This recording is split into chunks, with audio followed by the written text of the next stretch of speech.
এবং আমি কয়েকটা অ্যাকচুয়ালি স্ট্যাটাসও দেখলাম যে আওয়ামী লীগ পাওয়ার নেওয়া সাথে সাথেই নাকি আওয়ামী লীগ শেখ হাসিনা ঢুকে যাবে। এবং আমি যেটা শুনেছি যে গোয়েন্দা সংস্থার রিপোর্ট গুলা ওনার কাছে আসা শুরু করেছে, এখন সিনসিয়ারলি আসা শুরু করেছে।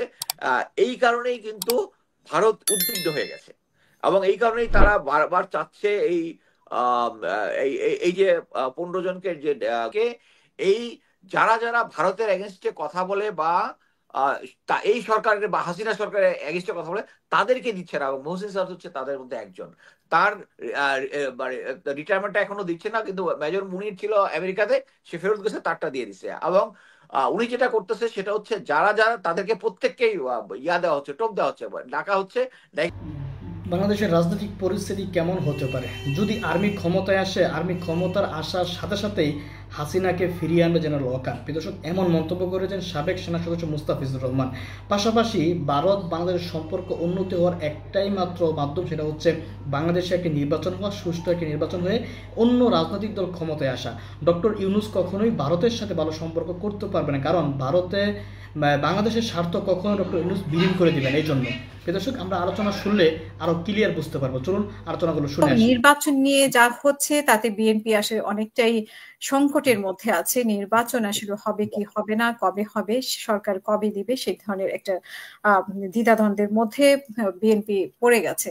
এবং আমরা জানি যে বিডিআর হত্যার বিষয়ে 7 দিনের মধ্যে শেখ হাসিনা সহ 15 জনকে সশরীরে অথবা অনলাইনে হাজিরা দেওয়ার জন্য বলা হয়েছে। আমরা এসব বিষয় নিয়ে কথা বলবো। কথা বলার জন্য আমার সাথে 3 জন অতিথি উপস্থিত আছেন। আমার সাথে উপস্থিত আছেন সাকিব আলী, সাবেক উপরাষ্ট্রদূত। আপনাকে স্বাগত আমাদের আজকের অনুষ্ঠানে। আমাদের সাথে উপস্থিত আছেন মেজর মোহাম্মদ মহসিন করিম, আপনাকেও স্বাগত আমাদের আজকের অনুষ্ঠানে। আসসালামু আলাইকুম। আমাদের সাথে উপস্থিত আছেন লেফটেন্যান্ট কর্নেল মুস্তাফিজুর রহমান, রাজনীতি বিশ্লেষক, আপনাকে স্বাগত আমাদের আজকের অনুষ্ঠানে। আসসালামু আলাইকুম। আমি লেফটেন্যান্ট কর্নেল মোস্তাফিজুর রহমান, আপনাকে দিয়ে যদি শুরু করি। যে ভারতের এর আগেও আমরা আলোচনা করেছিলাম এই বিষয়ে, যে ভারতের সেনাপ্রধান বলেছেন যে কথাটা, এই কথাটা শুধু আজকে না, উনি আগেও বলেছিলেন, তখনও আমরা টক শো করেছিলাম। তো বাংলাদেশের নির্বাচনের জন্য আসলে ওনার এত উদ্বেগ কিসের, এটা অনেকেরই প্রশ্ন করছেন। আপনার কাছে শুনতে চাই যে কেন উনি এত উদ্বেগ দেখাচ্ছেন বাংলাদেশের নির্বাচন নিয়ে, এবং নির্বাচিত সরকারের সাথে বা সরকারের পরিবর্তন হলে এই সরকারের সাথে আসলে ওনার কি সম্পর্ক, কি সমস্যা বলে আপনি মনে করেন? ধন্যবাদ। প্রথমে আমি বলে রাখছি যে আমার যে আমি একটা ইনফরমেশন পেলাম যে কয়েকদিন আগে যখন প্রফেসর ইউনূস বলেছেন যে ওই নির্বাচন নিয়ে এবং আওয়ামী লীগ নিয়ে যে কথাগুলো, এগুলোর পিছনে অ্যাকচুয়ালি আমি যেটা শুনেছি পশ্চিমা একটা চাপ আছে। প্রফেসর ইউনূস পুরোপুরি আমাদের যে এই আগস্ট বিপ্লবটা বুকে ধারণ করেন। উনি অ্যাকচুয়ালি আওয়ামী লীগ রিলেটেড যে জনগণের যে দাবিটা আছে যে তাকে নিষিদ্ধ করা, এটা উনি ধারণ করেন। কিন্তু অ্যাকচুয়ালি আমরা অলরেডি দেখেছি যে যে ইউএন এর যে রিপোর্ট যেটা এসছে এর মধ্যে কিন্তু তারা চাচ্ছে না আওয়ামী লীগকে নিষিদ্ধ করতে, এবং সেম ইউরোপিয়ান এবং আমেরিকানরা চাচ্ছে না, এবং এইটা ওনার জন্য একটু প্রেশার হয়ে গেছে। এটার জন্য অনেকেই উনি যে সমস্ত কথাবার্তা বলতেছেন, আমি যেটা মনে করি ওইটার প্রেশারের কারণে, এবং এটার জন্য অনেকেই প্রফেসর ইউনূসের প্রতি একটু উৎসাহ প্রকাশ করেছেন অনেক রাজনৈতিক দল এবং সংগঠন।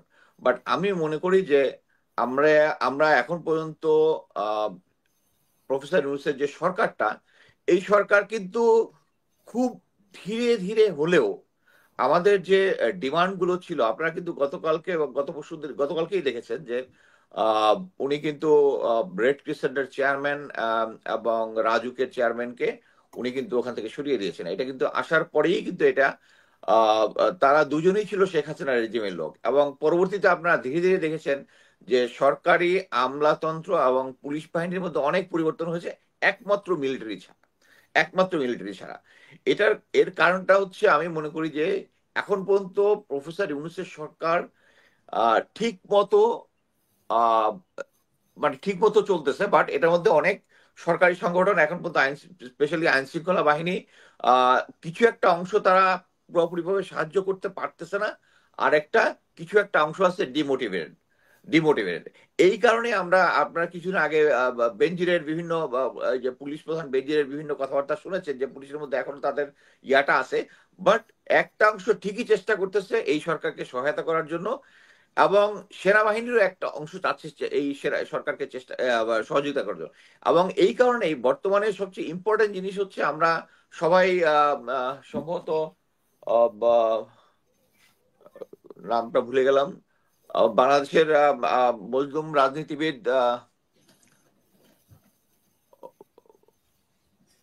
হ্যাঁ, ওই যে কি বলে কৃষক আওয়ামী লীগের যে মজলুম নেতা ছিল, নামটা ভুলে গেছি, কিশোর ইয়ার। তো উনি আচ্ছা উনি একটা কথা বলেছিলেন যে কেউ যদি মনে করে একে ফজলুল হক, যে হ্যাঁ, কেউ যদি মানে ভারতের দাদারা যদি যখন আমাদেরকে প্রশংসা শুরু করে তাহলে বুঝতে হবে যে আমি তার এগেইনস্টে কাজ করতেছে। সেম জিনিস এখন এই মুহূর্তে কিন্তু আপনি দেখবেন যে আমাদের সেনাপ্রধানের প্রশংসা করতেছে ভারতীয় এজেন্ডা, ভারতীয় মিডিয়াগুলা, এবং এট দ্য সেম টাইম তারা চাচ্ছে যে এই সরকারের সাথে তারা কমফোর্টেবল না, তারা পরবর্তী সরকার যেটা আসবে সেটার সাথে কমফোর্টেবল, এবং এইটার সুরে অনেক রাজনৈতিক দলগুলো কথা বলতেছে। সো এইটার একটাই আমার অ্যাসেসমেন্ট, সেটা হচ্ছে যে এই সরকার অ্যাকচুয়ালি খুব ভালো কাজ করতেছে, অ্যাটলিস্ট তাদের পররাষ্ট্রনীতিতে খুব স্লো এবং ধীরে হলেও। এই কারণেই তারা অ্যাকচুয়ালি ভারত স্পেশালি তারা আমাদের সাথে কমফোর্টেবল না, বাট ভারত ছাড়া অন্যান্য দেশগুলো কিন্তু আর কোনো কমপ্লেন কিন্তু নাই। বা তিনি শুধু এইটাই বলেন, তিনি বলেছেন যে পাকিস্তানের সাথে বাংলাদেশের সম্পর্ক, চায়নার সাথে বাংলাদেশের সম্পর্ক, এবং চায়না পাকিস্তান সম্পর্ক এবং আমাদের সাথে সম্পর্ক, এটা সবকিছু উদ্বেগের বিষয়। এর কারণ একটাই যে তারা এই বর্তমান যে আমি মনে করি না যে বাংলাদেশকে কোনো পন্থী হইতে হবে, যে ইন্ডিয়া পন্থী হইতে হবে, পাকিস্তান পন্থী, আমাদেরকে বাংলাদেশ পন্থী হইতে হবে, এবং বাংলাদেশি পন্থী হওয়ার ফলে আমাদের দেশের জন্য সবচেয়ে বেস্ট সার্ভ করবে যে দেশের সাথে আমাদের ডিপ্লোম্যাটিক রিলেশন ভালো হলে আমাদের ওইটাই বর্তমানে। পাকিস্তানের সাথে যদি সম্পর্ক ভালো হয় তাতে মানে ভারতের ক্ষতি কি? এইটাই মোট কথা হচ্ছে বাংলাদেশের সাথে এটা হচ্ছে ওদের বেসিক জিনিস হচ্ছে ওই যে চাণক্যের যে অর্থশাস্ত্রের যে নীতি, যে বাংলাদেশের সাথে ভারতের সাথে যারা সরাসরি বর্ডার তারা হচ্ছে শত্রু, অতএব তারা হচ্ছে পাকিস্তান একদিকে, আমরা একদিকে, চায়না একদিকে। যেহেতু এই তিনটা দেশের নাম বেশি বলেছে কারণ এগুলো হচ্ছে তাদের স্ট্র্যাটেজিক ইন্টারেস্টটা বেশি।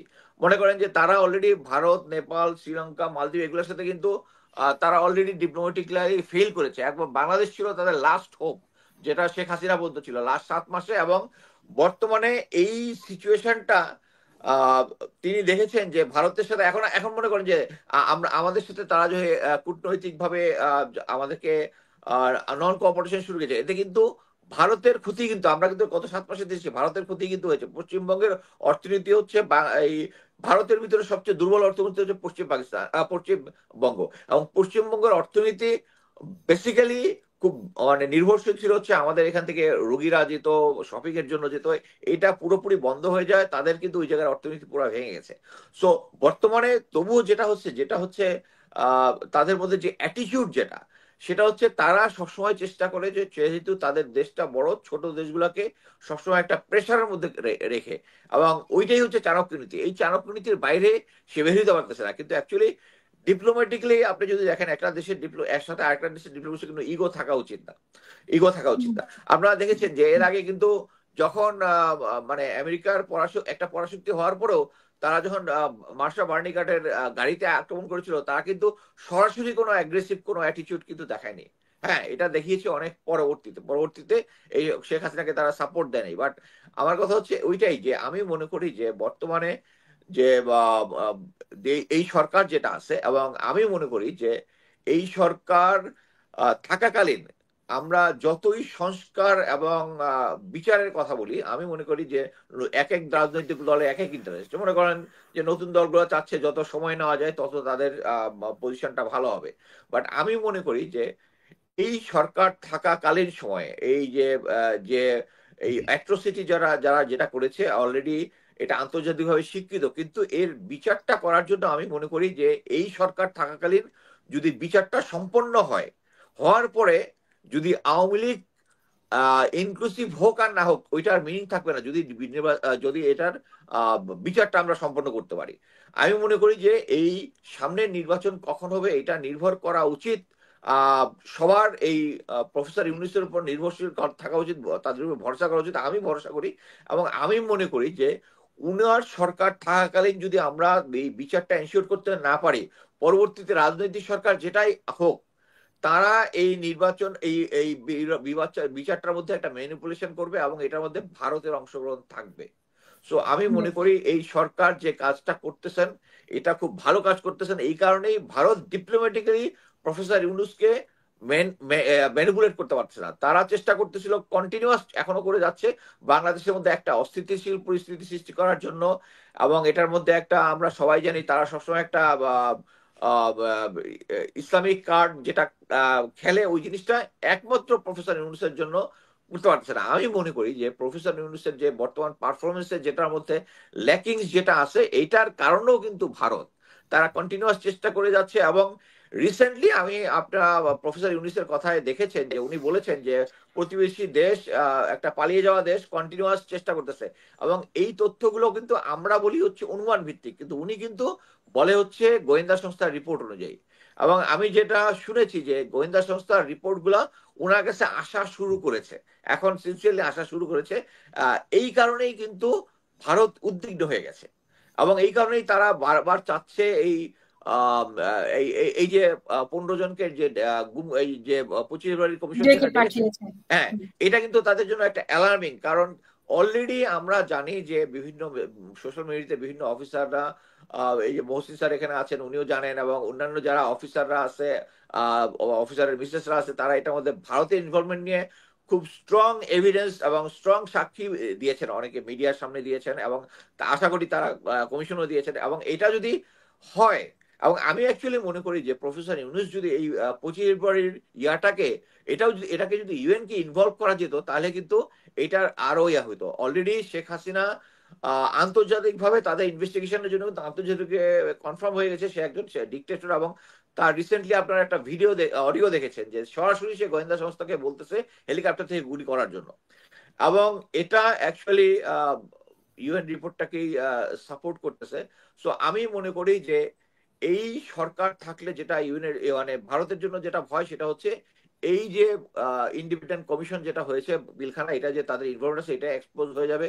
প্লাস হচ্ছে বিভিন্ন ভাবে সে আন্তর্জাতিক ভাবে শুধু প্রফেসর ইউনূসের জন্যই পারতেছে না। তো আমি একটা মনে করি যে বাংলাদেশে যেহেতু একটা প্রধান মানে সংসদীয় গণতন্ত্র, প্রফেসর ইউনূসকে পরবর্তীতে যে সরকারটাও আসবে সেই সরকারটারই উচিত হবে প্রফেসর ইউনূসকে প্রেসিডেন্সিয়াল ফর্ম বা কোন একটা জায়গায় যদি সরকারের সাথে রাখে। আদারওয়াইজ ভারত কন্টিনিউয়াস এই মানে পরবর্তী যে সরকারটা আসবে সেটাও ডিস্টেবিলিশ করার চেষ্টা করবে। আমার কাছে মনে হয় সরকারের এখন সবচেয়ে বড় চ্যালেঞ্জ সেটা হচ্ছে আগামী যে নির্বাচনটা যখনই হোক এটা মানে ওপেন ফ্রি ফেয়ার করা। এবং এটার মধ্যে আমি মনে করি সেনাবাহিনীকে স্পেশালি একটা স্ট্রং অবস্থান নিতে হবে। আদারওয়াইজ বাংলাদেশের যে শেখ হাসিনা যে সমস্ত কথাবার্তা এতদিন বলে এসছে যে বাংলাদেশে ফ্রি ফেয়ার ইলেকশন হয়েছে হয়েছে এবং এই মানে ওপেন সিল মারা বা আগের থেকে ভোট ভিতরে ঢুকে রাখা এটাই হচ্ছে বাংলাদেশের স্বাভাবিক ঘটনা।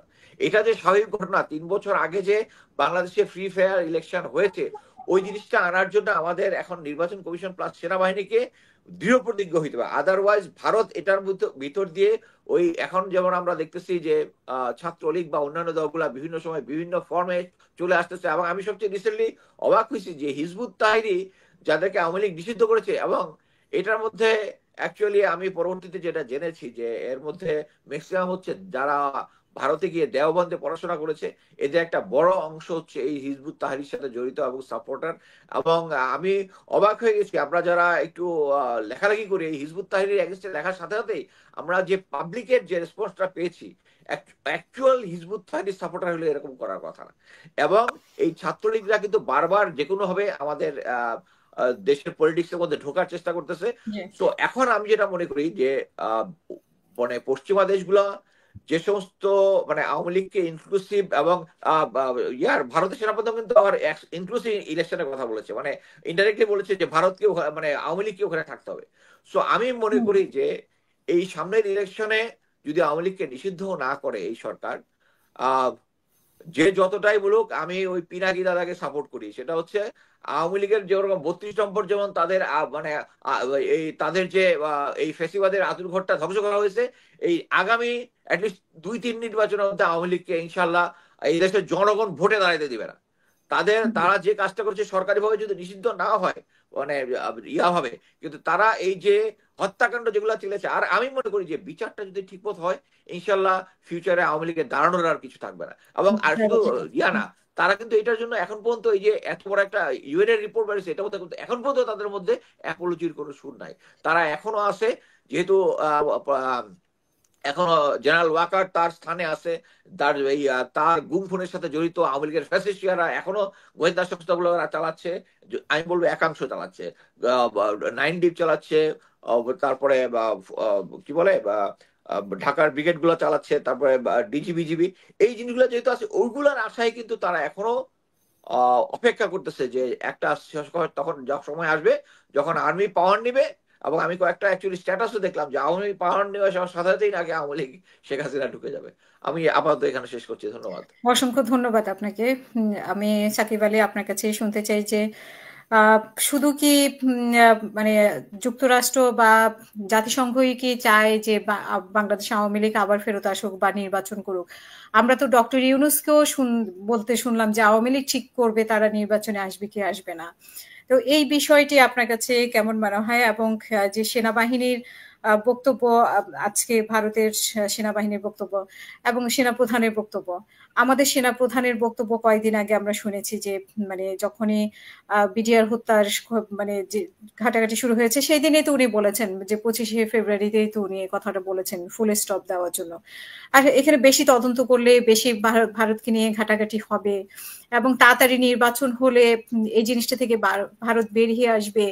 এইগুলো আপনি মনে করেন কিনা যে এগুলো সবকিছুই নির্বাচনের সাথে বিডিআর তদন্ত সবকিছুই এক ধরনের একই সূত্রে গাঁথা, এবং সেখানে আমাদের সেনাপ্রধানের বক্তব্য সব একই সূত্রে গাঁথা কিনা? জি, অবশ্যই। ধন্যবাদ। ধন্যবাদ আমার সহ আলোচকদেরকেও আমার সালাম, এবং দর্শক শ্রোতা ভাই বোনদেরকে সালাম, শুভেচ্ছা। প্রথমে আপনি দুটো কথা নিয়ে আমরা বললাম না, একটা হচ্ছে আওয়ামী লীগকে ইনক্লুড করা, আওয়ামী লীগকে অন্তর্ভুক্ত করা হবে কি হবে না, সেই ব্যাপারে আমরা সবাইকে দেখছি যে যুক্তরাষ্ট্র এবং জাতিসংঘ নাকি বলছে তাদেরকে অন্তর্ভুক্ত করা উচিত। ভারতীয় সেনা প্রধানও বোধহয় বলেছে অন্তর্ভুক্ত করা উচিত। তাদের সিদ্ধান্ত, মানে আওয়ামী লীগের সিদ্ধান্ত তারা করবে কি করবে না। তো আমার মনে হয় আমি এটাকে একটু ভিন্নভাবে দেখি। কিছুদিন আগে আমার দেশ পত্রিকায় আমরা গিয়েছিলাম, সেখানে ব্যারিস্টার ফুয়াদ একটা কথা বলেছেন, আমার কাছে এই কথাটা অত্যন্ত, আমার কাছে মনে হচ্ছে আল্লাহ আমার কাছে এটা শুনিয়েছেন এবং আমি এটাকে ছাড়বো না। এই কথাটা হচ্ছে যে আপনি যদি আওয়ামী লীগের কাঠামোটা দেখেন, হ্যাঁ, তাহলে কিন্তু দেখবেন যে আওয়ামী লীগ কিন্তু সবসময় শেখ পরিবারের, অন্তত মানে শেখ মুজিব আসার পরে 60-এর দশক থেকে এটা কিন্তু শেখ পরিবারের নেতৃত্বেই চলে। এই শেখ পরিবার নেতৃত্বে থাকবে না এবং আওয়ামী লীগ থাকবে, এটাকে আমরা কেউ চিন্তা করতে পারি? এটা কি সেই অবস্থায় কখনো আছে? আমি মনে করি না। এবং আওয়ামী লীগের কর্মীরাও এখনো যারা ইয়ে করে, তারা কিন্তু বঙ্গবন্ধু এবং শেখ হাসিনা তাদেরই বন্দনা করে যাচ্ছে। হ্যাঁ, সুতরাং এই ব্যাপারে কিন্তু কোনো সন্দেহ নেই। এখন এই অবস্থায় আমরা যদি দেখি যে গত 15 বছরে শেখ হাসিনা যেটা করেছেন এবং যেটার প্রতি আওয়ামী লীগের পূর্ণ সমর্থন ছিল, সেটা হচ্ছে যে আমরা ভারতের আপনার অনুগত দাস হয়ে গেলাম, তার করদরাজ্য হয়ে গেলাম, আমরা তার কলোনি হয়ে গেলাম। তো তাহলে যখন তার কলোনি হয়ে গেলাম, আমরা আমাদের সার্বভৌমত্ব হারাইলাম। সেটা যখন সার্বভৌমত্বটা হারাইলাম, তাহলে আমাদের সার্বভৌমত্বের ব্যাপারে এবং জাতীয় নিরাপত্তার ব্যাপারে আওয়ামী লীগের থেকে বড় ঝুঁকি কি আর কেউ আছে? রাজনৈতিক ঝুঁকি? আমি তো মনে করি না। এবং আওয়ামী লীগকে এই জাতীয় নিরাপত্তার দৃষ্টিকোণ থেকে একে কিন্তু জাতীয় নিরাপত্তার প্রতি হুমকি হিসেবে দেখা উচিত। সেই হিসাবে কিন্তু তাকে নিষিদ্ধ করতেই হবে। এবং এই নিষিদ্ধ করতে যদি তারা না পারেন, তাহলে এটা গণভোট দেন, বলেন যে গণভোটে যদি এটা 51% পায় তাহলে হবে। আমি শিওর, দেখা যাক কত পার্সেন্ট পায়, একটা অবাধ এবং সুষ্ঠু গণভোট হোক, গণভোটে হোক, এবার গণভোটে হোক, তারপরে যখন নতুন পার্লামেন্ট আসবে, নতুন সংসদ নির্বাচিত হবে, তারা ডিসিশন নিবে। হ্যাঁ, কারণ এটা আইন করে করতে হবে তো। এবং আমি মনে করি, আপনাদেরকে আগেও বলেছি যে আমি গত 15 বছর, এবং গত 15 বছর না, অ্যাকচুয়ালি আমি 1972 সাল থেকে আওয়ামী লীগের যদি কার্যক্রম দেখি, আমি এটা আগেও বলেছি যে আওয়ামী লীগ যখন কাজ করে এটা কিন্তু একটা সংগঠিত অপরাধী চক্রের মতো। তারা কিন্তু ষড়যন্ত্র করে, তারা কিভাবে আইন ভাঙবে, তারা কিভাবে দখলদারিত্ব করবে, তারা কিভাবে চাঁদাবাজি করবে, তারা কিভাবে আপনার কমিশন বাণিজ্য করবে, হ্যাঁ, এগুলি তো করে, কিভাবে তারা এমবেজলমেন্ট মানে তসরুপ করবে। তো এগুলো সবই কিন্তু বেআইনি কাজ। এটা করেই তো তারা খায়, এটা করে তাদের অর্থনীতি চলে। আওয়ামী লীগ এগুলো করে, কিন্তু এই সরকার আমলেও তো আমরা দেখছি যে মানে আগে আওয়ামী লীগের কথা থাকি। আগে প্রথম কথা হচ্ছে আওয়ামী লীগ হচ্ছে বাংলাদেশের টেমপ্লেট, বলেন একটা টেমপ্লেট, একটা ছাঁচ। 72 সাল থেকে কিন্তু ছাঁচ তৈরি করে দিয়েছে বাংলাদেশে আওয়ামী লীগ। এবং আওয়ামী লীগ যখন পাওয়ারেও থাকতো না, তখনও কিন্তু আওয়ামী লীগ কিন্তু পাওয়ার মানে ওই রাজনীতি কিন্তু নিয়ন্ত্রণ করতো। দেখেন, বিএনপিও কিন্তু একই ছাঁচের মধ্যে কম বেশি আছে, কিন্তু পড়ে গেছে, কারণ দুর্নীতি ছাড়া কোনো উপায় নাই। সুতরাং আমার কথা হলো গিয়ে এরা হচ্ছে প্রধান টেমপ্লেট। আমি কিন্তু এই টেমপ্লেটের জন্য কথা বলছি না, দুর্নীতির জন্য কথা বলছি না। তারা যেহেতু আমাদের জাতীয় নিরাপত্তা, আপনি কি যেই দেশ, সোজা কথা, যেই পার্টি ক্ষমতায় আসলেই আপনাকে ভারতের আপনার সার্বভৌমত্ব নিয়ে নিবে, সে কি আপনার পলিটিক্স করতে পারে? আপনি দেখেন, কারণ আমাদের কনস্টিটিউশন তো সেটা বলে না। আমাদের কনস্টিটিউশন কি বলে যে আমাদের সার্বভৌমত্ব আমরা বিকিয়ে দিতে পারবো? সেটা তো বলে না। ওখানে বলা হয় যে আপনি কনস্টিটিউশন মানতে হবে আপনার, তারা তো মানে না। সো সেই হিসাবে আমি মনে করি আওয়ামী লীগকে নিষিদ্ধ করতে হবে। এটা গুলো এক। এখানে আসে এবার আওয়ামী লীগেরটা, আমি মনে হয় আমি কিন্তু, আচ্ছা গেল। দ্বিতীয় কথা, আপনারা বলতেছেন যে ভারতীয় সেনা প্রধান, ভারতের সাথে এখানে এটা বিষয়ে কোনো সন্দেহ নাই যে ভারতীয় সেনা প্রধান চাচ্ছেন যে এখনই নির্বাচন হোক, এবং নির্বাচনে আমরা জানি যে নির্বাচন হলে বিএনপি আসার সম্ভাবনা সবচেয়ে বেশি, এবং বিএনপির সাথে আমরা দেখতে পাচ্ছি সেনা প্রধানের বেশ ভালোই যোগাযোগ আছে। আমরা 23শে ফেব্রুয়ারি যে অনুষ্ঠান হয়েছে সেখানে দেখেছি, ওই যে যেখানে একটা আপনার গবেষণা প্রতিষ্ঠানের উদ্বোধন করা হয়েছে, সেখানে বিএনপির বোধহয় উনি একজন নিরাপত্তা উপদেষ্টা বা কিছু এরকম, মেজর জেনারেল না এমনি ফজলে এলাহি আকবর, তো উনাকে চেয়ারম্যান করে করা হয়েছে। সেখানে যেরকম ভাবে আমাদের 3 বাহিনী প্রধান গেছে, যা গেছে, এবং সেইখানে যে কথাগুলা বলা হয়েছে সেই কথার পরেই কিন্তু 25শে ফেব্রুয়ারির কথাগুলা বলা হয়েছে। এবং 25শে ফেব্রুয়ারি উনি যেটা বলেছেন, আমি আবারও জনগণকে এটা কিন্তু মনে করাই দিতে চাই, কয়েকটা কথা খুবই ইম্পর্টেন্ট। যে উনি বলেছেন যে এই এনএসআই ডিজিএফআই এরা প্যানিকড হয়ে গেছে, অর্থাৎ এরা অনিশ্চয়তার মধ্যে ভুগছে, এদেরকে অনিশ্চয়তার মধ্যে ভোগানো যাবে না বলে উনি বলছেন যে হ্যাঁ বিচার হবে। আসলে বিচারটা হবে না, উনি বলে দিয়েছেন উনার অগ্রাধিকার হচ্ছে কারো বিচার না করা। কারণ উনি বলেছেন পুলিশের ওই বিচার করার জন্য, বা পুলিশের ওই যেহেতু যারা অপরাধ করেছে তাদেরকে সরিয়ে দেওয়ার জন্য আজকে পুলিশ নিষ্ক্রিয় হয়ে গেছে। তো উনি এইখানে হাসিনার দোসরদেরকে প্রোটেক্ট করছেন, এ বিষয়ে কোনো উনি ক্লিয়ার করে দিয়েছেন। আরেকটা জিনিস উনি বলেছেন যে 6 মাসের মধ্যে সার্বভৌমত্ব বিপন্ন হচ্ছে, হওয়ার সম্ভাবনা আছে। আমি আপনাদেরকে সতর্ক করে দিচ্ছি। উনি আমাদেরকে সতর্ক করে দিবেন কেন? উনি তো আমাদেরকে প্রোটেক্ট করার কথা। উনার তো বলার কথা যে আমাদের এখানে সার্বভৌমত্বের উপরে আসতে পারে, বিপন্ন আমরা হতে পারি, আমরা জনগণ একসাথে মিলে এই সার্বভৌমত্বকে আমরা রক্ষা করব, এবং বহিঃশত্রুকে আমরা কি রেজিস্ট করব, এটা বলার কথা না? উনি না বলে কি বললেন? কার পক্ষের লোক? উনার কথা দিয়ে কি বের হলো? যে উনি সতর্ক করছেন, উনি ভারতের পক্ষের লোক, উনি যে আমাদের বাংলাদেশের জাতির পক্ষের নন, এটা কি উনার কথা দিয়ে বের হলো না? উনি যদি বাংলাদেশের জাতির পক্ষের হইতেন তাহলে বলতেন যে আমাদের সার্বভৌমত্বের উপর হচ্ছে আমরা একসাথে যুদ্ধ করব, আমরা এটা রেজিস্ট করব, আমরা কারো কাছে মাথা নত করি না, এটাই তো বলবে না। উনি আমাদেরকে সতর্ক করছেন, কেন আমরা উনাদের সমালোচনা করছি, আমরা ঐক্য ধরে রাখতে দিচ্ছি না, আমরা নির্বাচন দিচ্ছি না, বিএনপির হাতে দিয়ে দেওয়া হচ্ছে না, তাই না? এই তো উনার কমপ্লেন। মানে এখানে কি মানে প্রমাণ হয় যে ভারতের চাওয়া পূরণ হচ্ছে না, একটা সরকার আসলে ভারতের জন্য সুবিধা হয়। তারপরে ভারতের সেনাপ্রধান বলেছে টাইম টু টাইম ওনার সাথে যোগাযোগ আছে, নোট দেওয়া হয়। হ্যাঁ, নিশ্চয়ই ওনার সমস্ত তথ্যই ওনার কাছে আছে, ভারত কি চায় না চায়। ভারত কি চায় আমরা জানি, যে ভারত চায় যে হাসিনার অ্যাপারেটাস থাকুক, ইলেকশন হোক, বিএনপি পাওয়ারে আসুক, বিএনপির সাথে তাদের অ্যারেঞ্জমেন্ট করা আছে, এই তো। এটা তো খুব বোঝা খুব একটা না, সবাই জানে আমাদের দর্শক শ্রোতা। এখন এখানে কিন্তু একটা জিনিস আমি বলবো যে এটা চাচ্ছে সেনাপ্রধান, চাচ্ছে, এটা আমরা সবাই জানি। আপনি এটাও দেখবেন যে একটা জরিপ নিয়ে সবকিছু হয় না, কিন্তু 2 দিন আগে একটা জরিপ বের হয়েছে, সেখানে বলেছে যে 58%, 58% মানুষ চাচ্ছে, ভোটাররা চাচ্ছে যে এই ডিসেম্বরের মধ্যে ইলেকশন হোক। আমি একটা জরিপ ধরছি না, কিন্তু একটা কথা বললাম। সেখানে কিন্তু ইউনূস সরকারের জনপ্রিয়তার হার কিন্তু খুব একটা বেশি না, এবং ছাত্রদের যে পার্টি হচ্ছে সেটাও হার বেশি না। আবারও একটা জরিপ দিয়ে বোঝা যায় না, আরো জরিপ দরকার আছে। আমি বলবো যে বর্তমানে বাংলাদেশ রীতিমতো ভারতের প্ল্যান মতোই চলছে।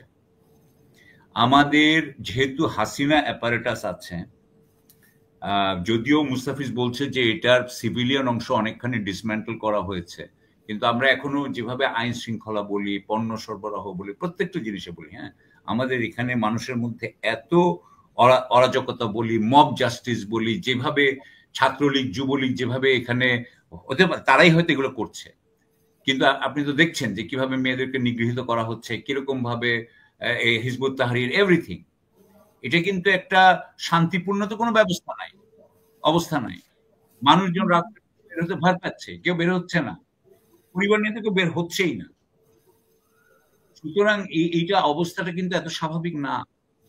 এবং এখানে আমি ইউনূস সরকারকে, আমি প্রফেসর ইউনূসের আন্তর্জাতিকের সাফল্য আছে, আমি সেটা নিয়ে কিন্তু কোনো করছি না, যদিও কোনো টাকা পয়সা কিন্তু আসে নাই। হ্যাঁ, উনি আমাদেরকে ভারতের আগ্রাসন থেকে বাঁচিয়ে, মানে সেই ব্যাপারে ওনার রোল আছে, জাতিসংঘকে এর মধ্যে ঢুকিয়েছেন, এটা অত্যন্ত ভালো কাজ হয়েছে যে রিপোর্ট হয়েছে। কিন্তু আমাদের অভ্যন্তরীণ ব্যাপারে যেই মানে অরাজকতা চলছে, যে অবস্থা, এটার পরিবর্তন হতে হবে। আমরা যেমন এখন চাই না যে এখনই নির্বাচন হোক এবং কারণ আমার মনে হয় যে, আমি এখনো শিওর না আমাকে বিএনপি আস্থা দিতে পেরেছে যে তাদের সময় বাংলাদেশের সার্বভৌমত্ব থাকবে। যখন এখন এই যে হাসিনার সময় যতগুলো জেনারেল হয়েছে, তারা কিন্তু ভারতের ক্লিয়ারেন্স নিয়ে হয়েছে বলে আমাদেরকে বলা হয়েছে, তারাই এখনো আছে পাওয়ারে। সুতরাং আমার থেকে অনেক ভালো জানেন মেজর মহসিন, এবং আমার থেকে ভালো জানেন। আমি অনেক ধন্যবাদ সাকিব আলী। আমি মেজর মহসিন আপনার কাছেও শুনতে চাই যে বিষয়টা। আর হচ্ছে যে আমাদের এক দর্শক মানে কমেন্ট করছে, অনেক কমেন্ট্রি করছে, তার মধ্যে সেনাপ্রধান নিয়ে একটা করেছে যে বিডিআর হত্যার সাথে ওনার সংশ্লিষ্টতা পাওয়া গেছে। ব্যাপারটা আসলে কতটা সত্য সেটা আপনার কাছে শুনতে চাই। যে হিজবুত তাহরিরকে নিয়ে ওরা হঠাৎ করে কেন মাস্ট্রু খেলাপথ নিয়ে মাঠে নামলো, সেটা নিয়ে পক্ষ বিপক্ষে অনেক কথা আছে। তারপর সেখানে গেরুয়া পতাকা ছিল, সেটা নিয়েও একটা আলোচনার জায়গা আছে। এবং সর্বোপরি ভারতের সেনাপ্রধান সে যে বক্তব্য রেখেছেন, সেম বক্তব্য উনি আসলে মানে কয়েকদিন আগেও, মনে হয় 1 মাস আগেও বা 2 মাস আগে উনি একই বক্তব্য রেখেছেন। বারবারই উনি প্রমাণ করার চেষ্টা করছেন যে সেনাপ্রধানের সাথে ওনার ভালো একটা রিলেশন আছে এবং টাইম টু টাইম যোগাযোগ হয়। তো আপনার কাছে আমরা কি মেসেজ পাচ্ছি এ থেকে? আচ্ছা, আমি এখানে যেহেতু একজন ডিপ্লোম্যাট আছে, এই ভারতীয় সেনাপ্রধান কি পারে বলতে কি পারে না regarding the foreign policy or মানে এনিথিং রিগার্ডিং আদার কান্ট্রি, এটা কিন্তু স্পষ্ট, সেনাপ্রধান এমন কিছু বলতে পারে না। এখন আমাদের অবস্থা হলো যে এখানে দুইটা বিষয় আছে এই কথার, একটা ডিফ্যাক্টো, একটা ডিজুর। ডিজুর যেটা, সেটা আইনের কথা আমি বললাম, যে সেনাপ্রধান অন্য কোনো রাষ্ট্র সম্পর্কে কোনো পলিসি ম্যাটারের কথা বলতে পারে না। কোন দেশের কখন ইলেকশন হবে না হবে কিছুই না, বাট তারা বলছে।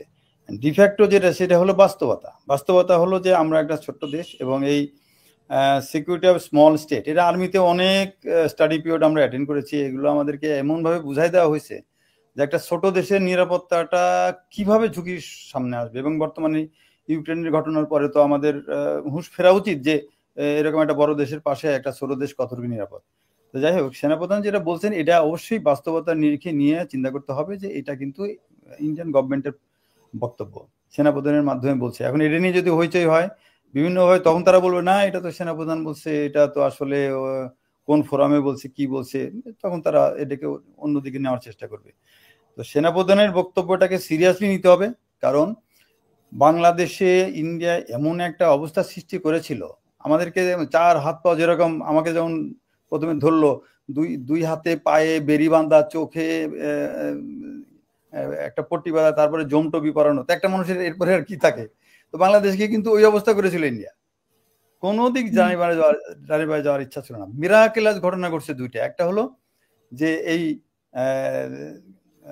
5ই আগস্টের এই সফলতা, এটা মিরাকেল, এটা কি কোনো দিক দিয়ে কেউ মিলাতে পারবে না। ইন্ডিয়া এত স্মার্ট, তাদের ইন্টেলিজেন্স বাহিনী যত কিছু, তারা এটা টের পাইলো না, কিভাবে এটা হয়ে গেল। তো এটা মিরাকেল ছাড়া কিন্তু সম্ভব না। 2 নম্বর হলো যে মিরাকেলাসলি আমাদের নেতৃত্বে আসছে প্রফেসর ইউনূস। প্রফেসর ইউনূস আসাতে ইন্ডিয়া এই ঘটনার পরপরই যতগুলো কার্ড খেলছে, প্রথমেই তো সীমান্তের লোক গাদি করছে যেরা সব ইন্ডিয়া চলে যাবে। 2 নম্বর হলো যে তারা এই সাম্প্রদায়িক যে সমস্ত হাঙ্গামা শুরু করলো।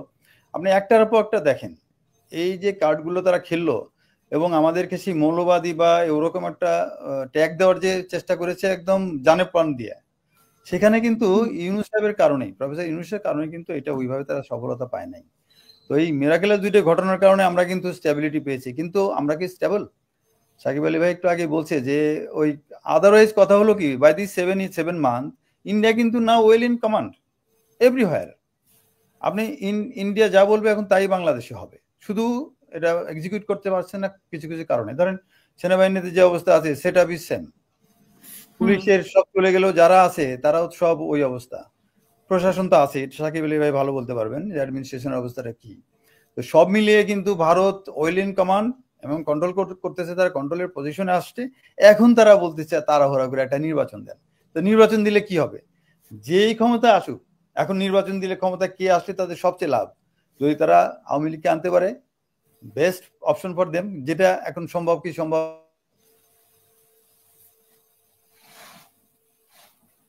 কথাবার্তায় রাজনৈতিক লোকজনের ইয়েতে তো বোঝা যায় যে তারা ইন্ডিয়ার কথা বলতেছে। তাড়াতাড়ি নির্বাচন দাও, তাড়াতাড়ি নির্বাচন দেওয়ার কি আছে? এই পৃথিবীর ইতিহাসে যতগুলো ঘটনা আছে যেখানে এই সমস্ত এই ফ্যাসিস্ট গভর্নমেন্টের যখন পতন হয়েছে, তারা আর কোনো সময় পলিটিক্যাল কোনো ময়দানে আসতে পারে নাই। আপনি সেটা জার্মানিতে বলেন, ইটালিতে বলেন, অনেক জায়গায় আছে এরকম।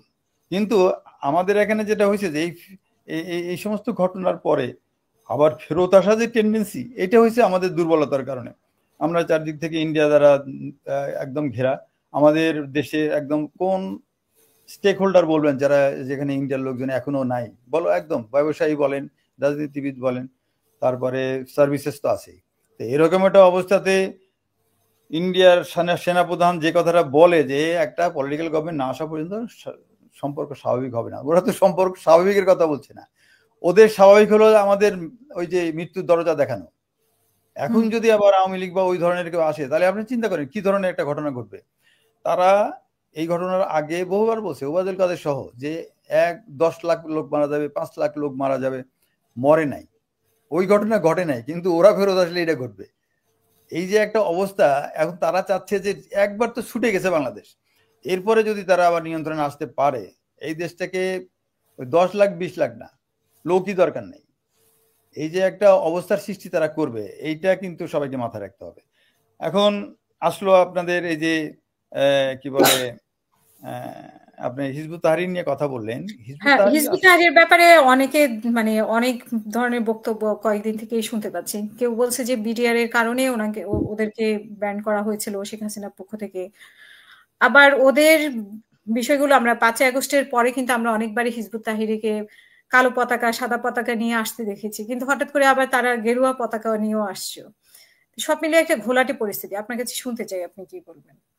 এটা হলো, আমি আসলে ওদের সম্পর্কে আমার যতটুকু ধারণা, এই যে আপনার টক শোতে আসছিলেন প্রফেসর কি মুনির চৌধুরী বা এরকম, ওনার ইয়েটা শুনলাম, উনি যেভাবে কথা বললেন, তারপরে আমি আরো অনেকগুলো জায়গা থেকে জানার চেষ্টা করি। কলিমুল্লাহ কলিমুল্লাহ, নাজমুল হ্যাঁ। হাসান আর কলিমুল্লাহ। আমার ব্যক্তিগত যে ইয়েটা সেটা আমি দেখেছি, আমি তো 1.5 বছর জেল খাটলাম, বিডিআর এর সৈনিকদের দেখছি, তাদের মাধ্যমে বিডিআর এর ভিতরে ঘটে যাওয়া অনেক কথা সত্য প্রকাশ তারা করলো আমার কাছে। এবং এখনো যারা মার্ডার কেসে কি বলে, যারা ডেথ সেন্টেন্স যারা আছে, এরকম অনেকেই আছে যারা ভাইটাল উইটনেস, কিন্তু তাদেরকে ফাঁসাই দেওয়া হয়েছে। যে এই যে আরেকটা মিরাকেলাস ঘটনা ঘটছে, যে বিডিআর এর এই যারা মৃত্যুদণ্ডপ্রাপ্ত আসামি তাদের ফাঁসি কার্যকর হয়। সেখানে মানে জেলখানায় আপনিও ছিলেন, হাসিনুর, কর্নেল হাসিনুর উনিও তো ছিলেন, এবং উনিও বলেছেন যে হিজবুত তাহরীরের লোকজনের সাথে ওনার জেলে কথা হয়েছিল। হ্যাঁ হ্যাঁ, ওরা আমাদের সাথে কথা বলে আগ্রহ ফিল করতো, আমরা অতটা বলতাম না, বা তারা জানার চেষ্টা করতো। তো হাসিন আর আমি তো একসাথে জেল খাটছি, হাসিন থেকে গেল, আমি চলে আসলাম, 1.5 বছর কাটলাম, ও মনে হয় 1.5 বছর খাটছে, জেল খাটছে। তারপরে সেনাপ্রধান কিছু শাস্তি কমায় ওকে বের করে নিয়ে আসছে। তো আমরা তো ওই সময় যেহেতু আমাদের প্রতি ওদের একটা আগ্রহ দেখতাম, তো ওই সময় যে ছিল হিজবুত তাহরীরের যিনি অ্যাডভাইজার ছিলেন, উনি তো আইবি এর প্রফেসর গোলাম মওলা। তারপরে প্রধান সমন্বয়ক ছিল, ওর নাম যেন কি ভুলে গেলাম। তো এদেরকে দেখতাম এবং তাদের যে কথাবার্তা শুনতাম একটু, ওরা তো বারান্দার বাইরে দিয়ে হাঁটতো, আমাকে তো বাইরে বেরোতে দিত না।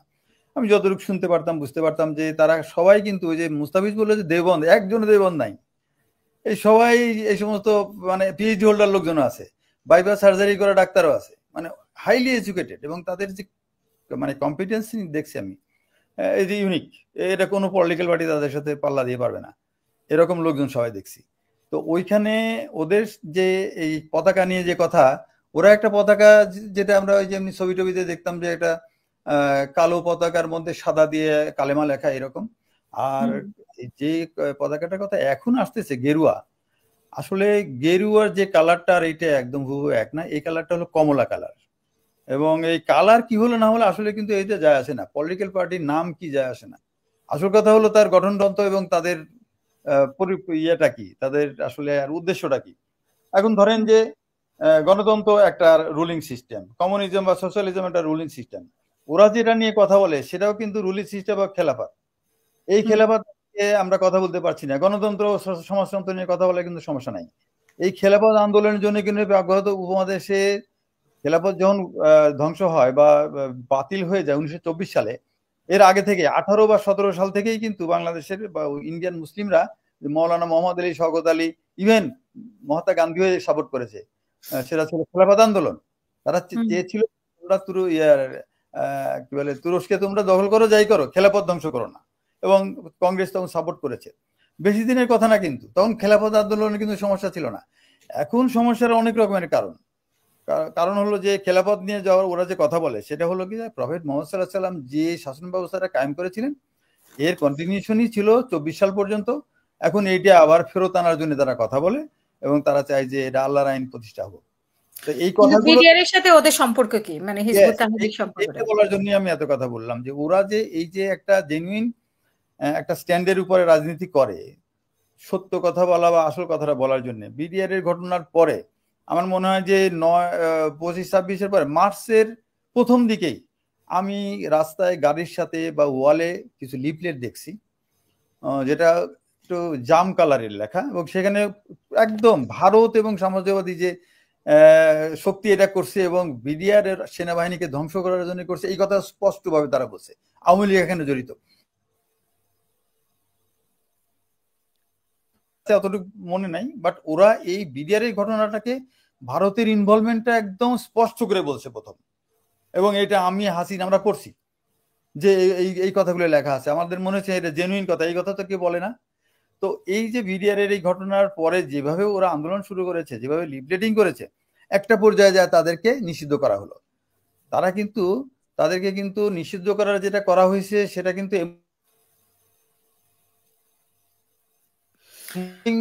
নিরাপত্তা বা এরকম একটা কিছু দিয়ে একটা গেজেট পাবলিকেশন। কিন্তু আমরা কি এই যে হলি আর্টিজানের ঘটনায়ও তো আমরা দেখেছিলাম যে ওরকম কলেমা, আমি যদি ভুল না করে থাকি। না এখানে, হ্যাঁ এখানে ওটা তখন দেখা গেছে। আচ্ছা, হলি আর্টিজানটা কি? হলি আর্টিজান হলো যে কালো পতাকা দেখেছিলাম কলেমা। হলি আর্টিজান একা না, আপনি একটার পর একটা যদি দেখেন, যেহেতু ওয়ার অন টেরর আমেরিকার প্রোগ্রাম, তারা মুসলমানদের বিরুদ্ধে করছে, ইন্ডিয়া খুব সহজেই এইদিকে তাল মেরে সে কি করলো, এই হলি আর্টিজান একটা না তো, আপনি বোমা হামলা যত হয়েছে সারা দেশে, সারা দেশব্যাপী যে বোমা হামলা হয়েছে সে সব বোমা তো ইন্ডিয়ার।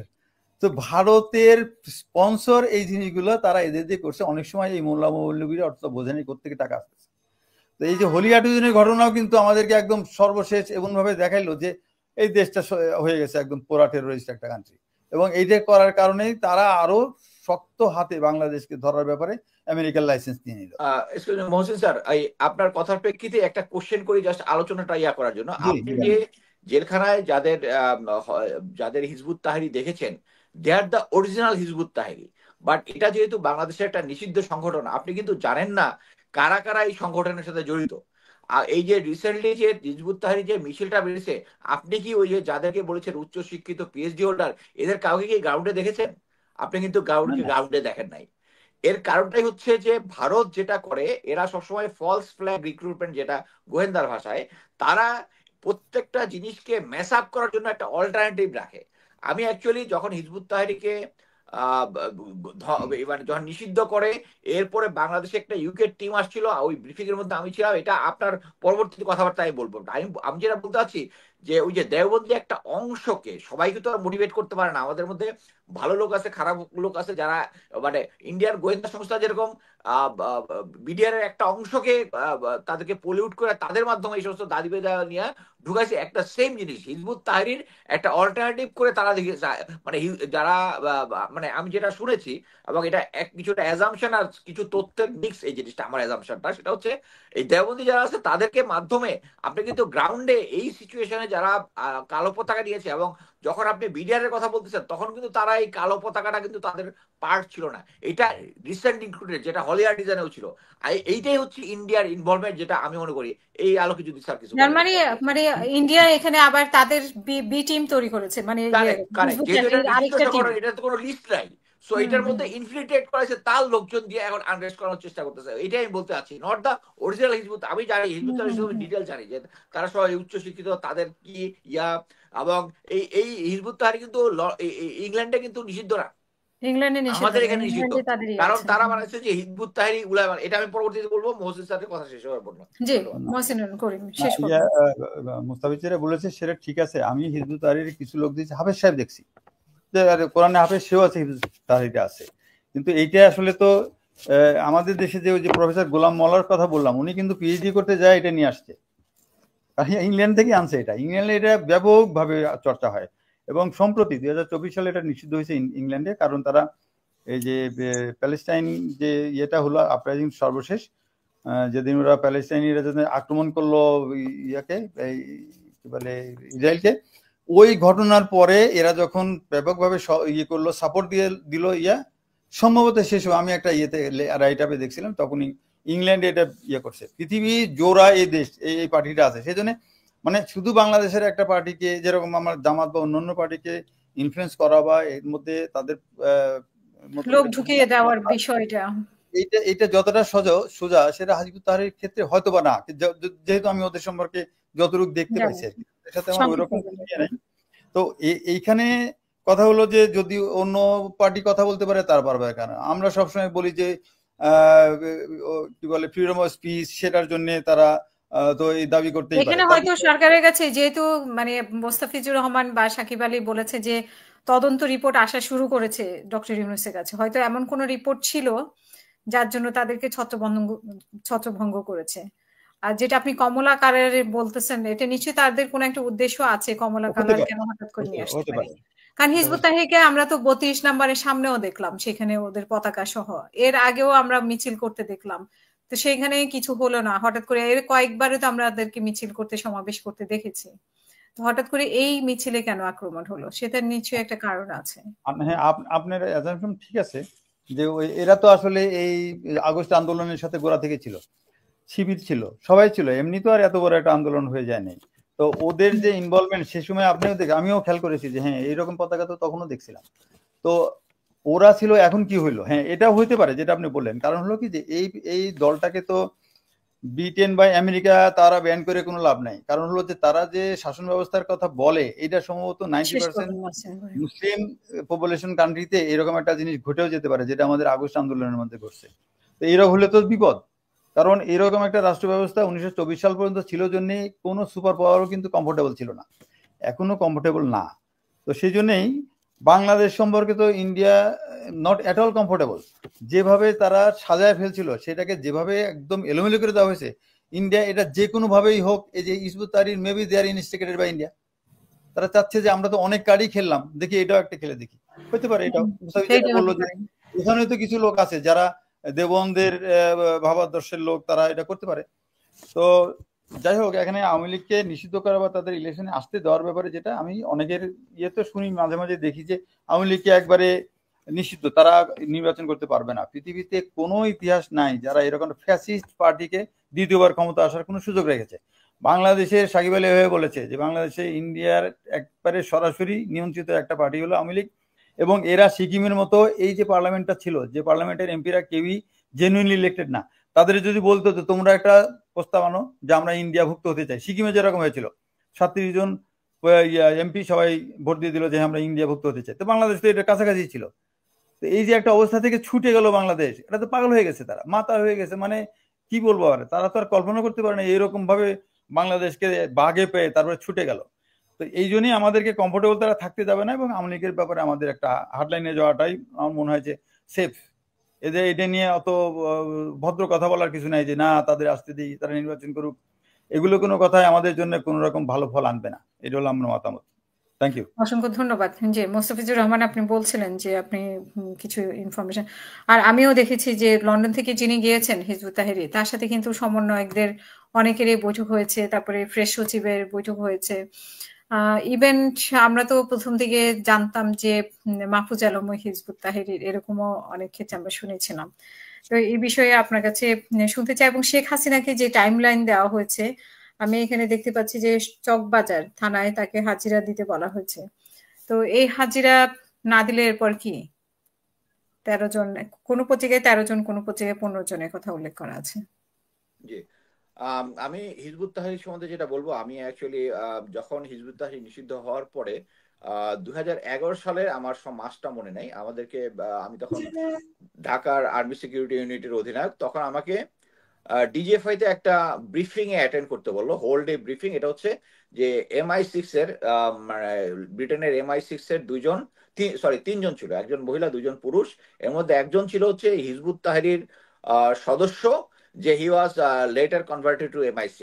তো ওনারা এসে আমাদেরকে একটা ব্রিফিং দিচ্ছিলেন যে হোয়াট ইজ হাউ, মানে just to understand Hizb ut Tahrir. তা হিজবুত তাহরীর তখন পর্যন্ত বাংলাদেশেই তখন নিষিদ্ধ ছিল, বাট সম্ভবত বাংলাদেশে, ইন্দোনেশিয়া, আর এটাকে আমি মানে ইয়া থেকে, বেঙ্গল থেকে বলতে চাই না, বাট লন্ডন বা অন্যান্য জায়গায় যে সমস্ত হিজবুত, তারা কিন্তু নিষিদ্ধ না। তাদের হিজবুত তাহরীর মেইন ইয়াটা হচ্ছে তারা ইসলামিক খেলাফত চায়, কিন্তু খেলাফত চাওয়ার জন্য তারা কিন্তু হোস্টাইল কোনো হোস্টাইলিটির মাধ্যমে করতে চায় না। সেটা হচ্ছে তারা যেটা করে, তাদের ইনকামের একটা 10% তারা ওই হিজবুত তাহরীর যে ফান্ডে ওখানে তারা দিয়ে দেয়, এবং তারা মানুষকে জনমত বৃদ্ধি করার চেষ্টা করে বিভিন্ন জায়গায়। কিন্তু ব্রিটেন আমাদেরকে, ব্রিটেন প্লাস হচ্ছে তখন তো ওয়ার অন টেররের জন্য ব্রিটেন, আমেরিকা, ইন্ডিয়া সব এক ছিল, তারা আমাদেরকে কনভিন্স করছে যে তারা প্রথমে খেলাফতটা শুরু করবে এই যে কোনো একটা মুসলিম কান্ট্রি দিয়ে, এবং প্রবাবলি এটা বাংলাদেশ দিয়া হতে পারে, যেহেতু এখানে এদের ইয়াটা বেশি। অতএব তারা চেষ্টা করবে দেশের জনগণকে ইয়া করে ক্ষমতা নিয়ে পরবর্তীতে এই খেলাফত ওয়ার্ল্ডে ইয়া করে। এইটার জন্য তখন আমার যদ্দূর মনে পড়ে, তখন আমি ওই হিজবুত তাহরীর তাকে অনেক কোশ্চেন করেছিলাম, অনেক কোশ্চেনের অ্যান্সার ঠিক মতো জবাবও দিতে পারে না, আমার এখন ডিটেলস মনে নাই। বাট মোট কথা হচ্ছে এই হিজবুত তাহরীর মহসিন স্যার যেটা বলেছেন, হ্যাঁ তারা সবাই উচ্চ শিক্ষিত, তারা সুটেড বুটেড পরা লোক, কিন্তু আমরা এই যে ওই দিন যে আমরা রাস্তা যেটা দেখলাম, তারা আমরা কিন্তু ওই হিজবুত তাহরীরকে দেখি নাই। This is a B team of India, just এইটাই আমি বলতে চাচ্ছি আর কি। আরেকটা জিনিস মানে মহসিন স্যার বললেন না, কিন্তু আমি এটা উল্লেখ করতে চাই যে মহসিন স্যার হচ্ছে আওয়ামী লীগ সরকারের একজন ভিকটিম, উনি শুধু জেলে ছিলেন এটা বলেছেন, এবং মানে 300-র কাছাকাছি অফিসার অ্যাপ্লাই করেছিল অনেকেরটা, যা শুধু হাসান নাজির স্যার যেরকম একটা শোতে বলেছে যে বিভিন্ন লোকজনকে এই যারা যারা ভারতের এগেনস্টে কথা বলে বা এই সরকারের বা হাসিনা সরকারের এগেনস্টে কথা বলে, তাদেরকে দিচ্ছে না। মহসিন স্যার হচ্ছে তাদের মধ্যে একজন। তার রিটায়ারমেন্টটা এখনো দিচ্ছে না, কিন্তু মেজর মুনির ছিল আমেরিকাতে, সে ফেরত গেছে, তারটা দিয়ে দিচ্ছে। এবং উনি যেটা করতেছে সেটা হচ্ছে যারা যারা তাদেরকে প্রত্যেককেই ইয়া দেওয়া হচ্ছে, টোপ দেওয়া হচ্ছে, ডাকা হচ্ছে, ডাইকা বলা হচ্ছে ওটা কে করতেছে, জেনারেল ওয়াকার এটা করতেছে। এবং জেনারেল ওয়াকার যে ভারতীয় ইন্টারেস্টে করতেছে এটা বোঝার জন্য কোনো রকেট সায়েন্টিস্ট হওয়ার দরকার নাই। বাট আমরা খুব আপসেট এর মধ্যেই এক পার্টিকে, যারা আমরা বিভিন্ন সময় কথাবার্তা বলি, দে আর ম্যানিপুলেটেড বাই ইন্টেলিজেন্স অর্গানাইজেশন, এবং যারা ম্যানিপুলেটেড হচ্ছে না তাদেরকে এখন ওই বট বট বাহিনীকে ফেস করতে হচ্ছে। আচ্ছা, আর এই যে যেটা বললেন যে 15 জন আর 13 জন সাক্ষী দিতে যেটা বলা হয়েছে, আমার ধারণা এরা তো ম্যাক্সিমাম লোকজনেই আহ, আছে ভারতে, ভারতে আছে কিছু, আছে বা ইউরোপীয় এবং আমেরিকার দিকে আছে কয়েকজন। আমার মনে হয় না এরা সাক্ষী দিবে, বাট এরা যদি সাক্ষী দিতে চায়, কারণ এদের এদের কাছে তো ভাইটাল কোনো কিছু নাই, তারা প্রথমেই বলবে যে এই কি বলে প্রফেসর ইউনূসের সরকার হচ্ছে এটা ম্যানিপুলেটেড সরকার, তারা এতগুলো পুলিশ খুন করেছে, এই যে মানে যেটা আওয়ামী লীগের বয়ান যেটা, এটা কন্টিনিউ করবে। তো আমার আমার মনে হয় না যে তারা ইয়া করবে। বাট কথা হচ্ছে একটা লেজিটিমেট ইনভেস্টিগেশনের জন্য তাদের ইনভেস্টিগেশন, তাদের ইয়াটা দরকার আছে, এবং তারা মানে আমি বলবো এই এখানে যে পিলখানা কমিশন যেটা আছে, তারা মানে অফিসিয়ালি কাজটা করে খুব সিস্টেমেটিকলি করে এটা ভালো করেছে। এটা একটা উদাহরণ হবে যে তাদেরকে ডাকা হয়েছিল, পরবর্তীতে যখন ডেথ সেন্টেন্স হবে বা বা ওই মানে তারা যে ধরনের শাস্তিযোগ্য ইয়া যে আদালতের মাধ্যমে বা যখন নির্ধারণ হবে, যখন মামলা কোর্টে উঠবে, তখন তারা যদি বলে, তখন তারা বলতে পারবে না যে আমরা তো, আমাদের তো সাক্ষী নেওয়া হয় নাই। অ্যাকচুয়ালি তাদেরকে ডাকা হয়েছিল, তাদেরকে সাক্ষী নেওয়া হয় নাই। বাট এটা একটা ফর্মালিটিস, বাট আমি মনে করি না যে শেখ হাসিনা সহ তারা কেউ এখানে আসবে আর কি। ধন্যবাদ। অসংখ্য ধন্যবাদ সাকিব আলী। আপনার কাছে যেটা জানতে চাই যে নতুন দল আমাদের যেটা এনসিপি হয়েছে, তারা গণপরিষদ নির্বাচন, জাতীয় নির্বাচন একসাথে চায়, কখনো কখনো বলছেন, মানে কখনো বলছে, আবার কখনো আলাদাও চাচ্ছে, সেকেন্ড রিপাবলিক চাচ্ছে। কিন্তু বিএনপির স্থায়ী কমিটির মানে সদস্য আজকে যে সালাউদ্দিন সাহেব, উনি স্পষ্ট করেই বলছেন যে এই ব্যাপারে আসলে তাদের সাথে একমত হওয়া যাবে না, মানে মতের পার্থক্য হবেই, এটা বলেছে। এবং হঠাৎ করে তারা দল গঠনের 2 দিন পরেই বলছে কোনো সমন্বয়ক নাই, মানে সমন্বয়ক বলে কোনো পরিচয় নাই। তো বাকি যারা সমন্বয়ক ছিল, যারা তাদের দলের সাথে নাই, তো তারা যারা বিপ্লব করেছে, তো তারা কি বিলীন হয়ে যাবে? মানে আপনার কাছে, আপনার বিশ্লেষণে কি?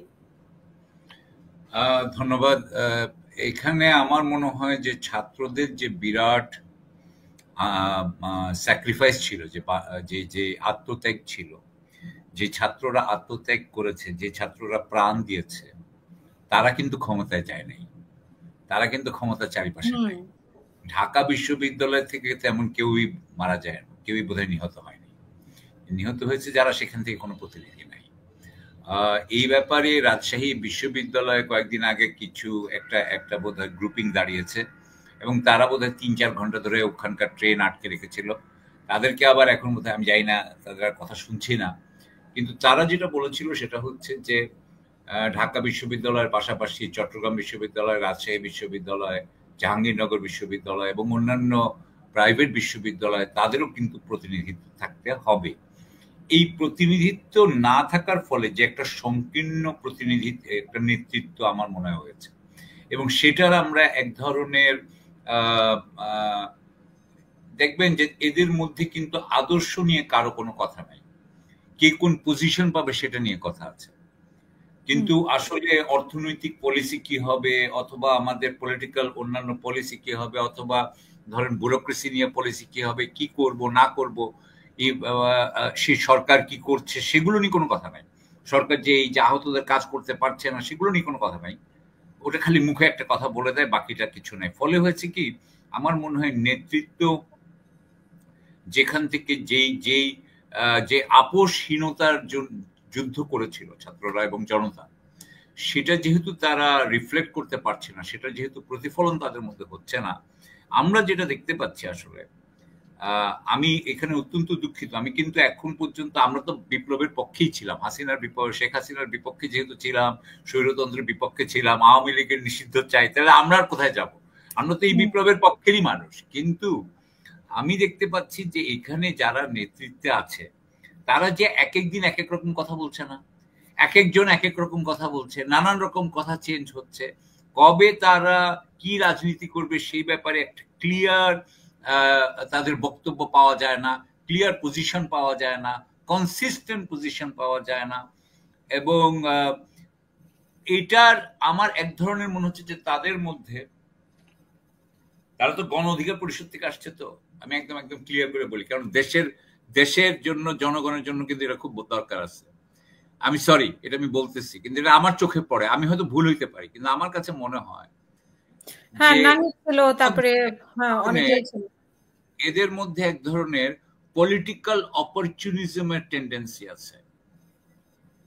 তো আপনি যদি অপরচুনিস্টিক হইতে চান তাহলে কিন্তু ঝামেলায় পড়বেন। এটা কিন্তু বিপ্লবের সময়, এই সময় কিন্তু আপনাকে কিন্তু মানে আদর্শ বেঁধে এই নেতৃত্বটা দিতে হবে। তো আমি আশা করব যে এটা যদি করতে না পারে ছাত্ররা, আপনি কয়েকদিন আগে দেখেছেন তো এই যে জরিপ একটা হয়েছে, সেখানে কিন্তু তাদের পার্সেন্টেজ সাপোর্ট ভালো না।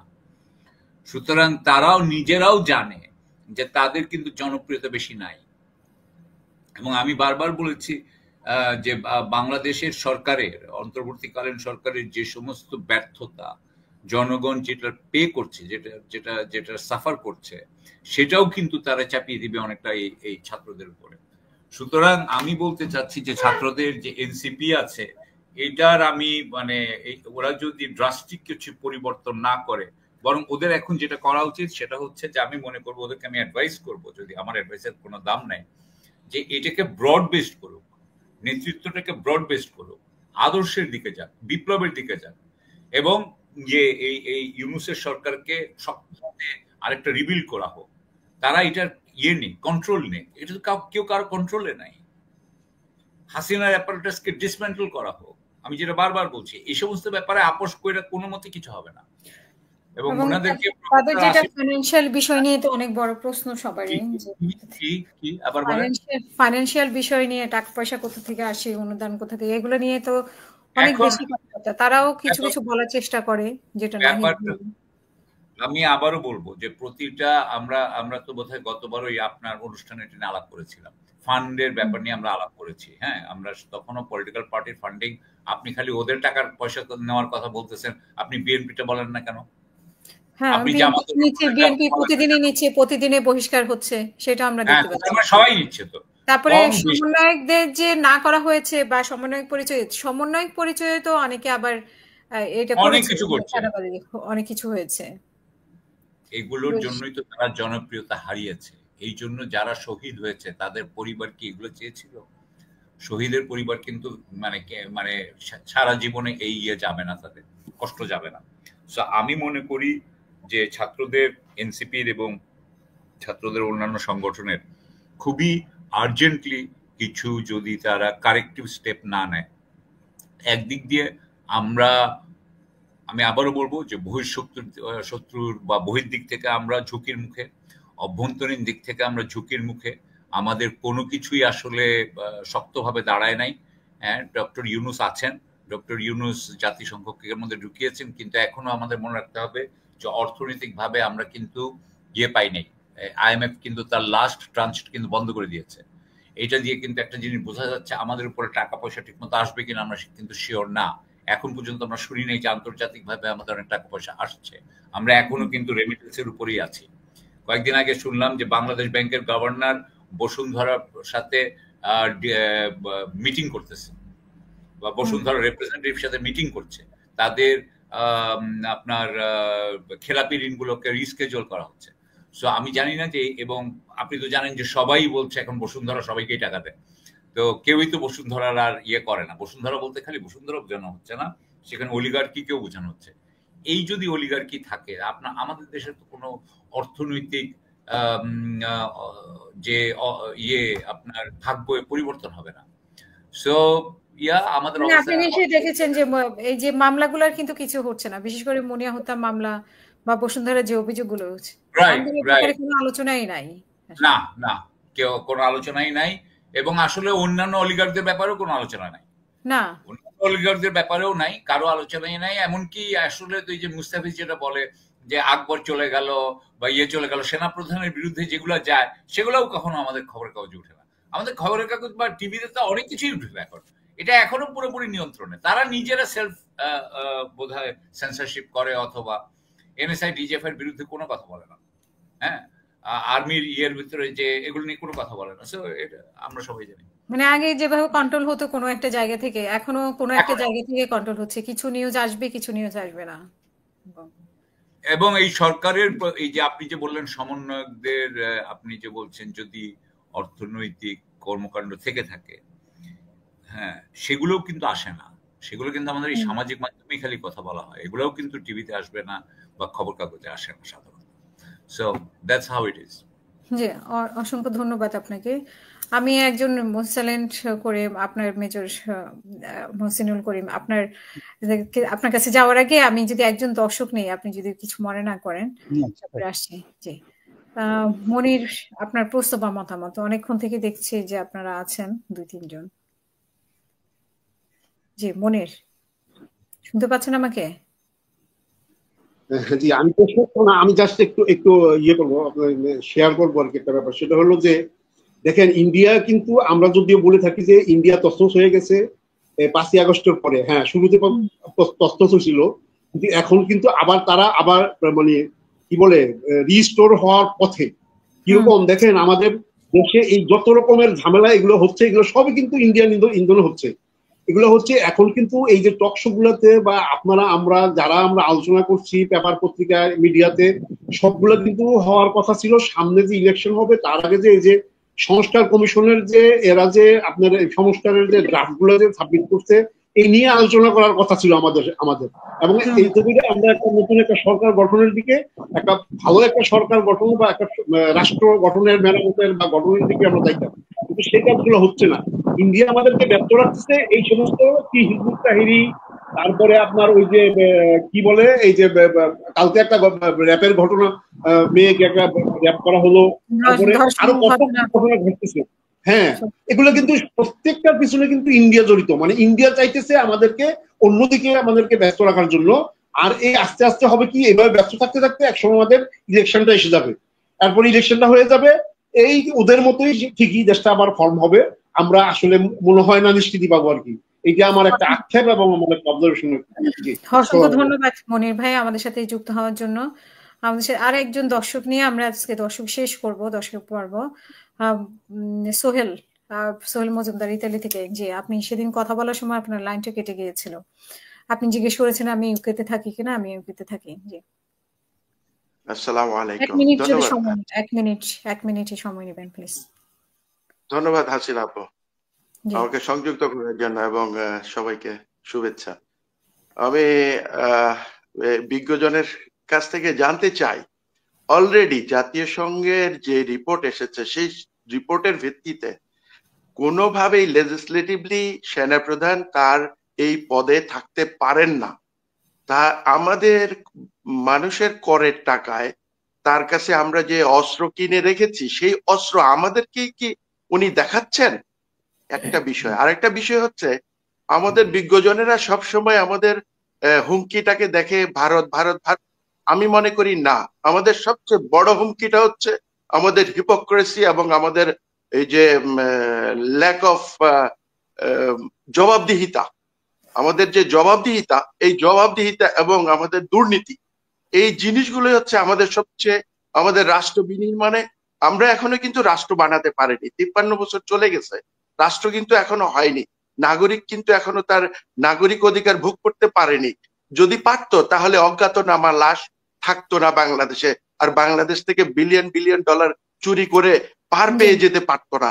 আর যারা লন্ডনে 200-300 বাড়ি কিনে, তারা এখনো ইউনিপোলের যে এখনো ডায়েরিতে আসে নাই। এটা মানে হতবাক হওয়ার বিষয়। আরেকটা বিষয় আমি স্পষ্ট করে বলতে চাই, এই যে আসিফ নজরুল দর্জি আর ব্রিগেডিয়ার সাখাওয়াত আর এই সেনাপ্রধান, এরা দায়িত্বে থাকাকালীন অবস্থায় আপনি বাংলাদেশের কোনো কিছুই পরিবর্তন করতে পারবেন না। 10 জন ডক্টর ইউনূস আসলেও পারবে না। আমি এটা আপনার মাধ্যমে বাংলাদেশের জনগণকে বলতে চাই, আপনারা রেডি থাকুন। আরেকটা বড় ধরনের অভ্যুত্থান করতে হবে, আমাদের রাইট রিস্টাবলিশ করতে হবে।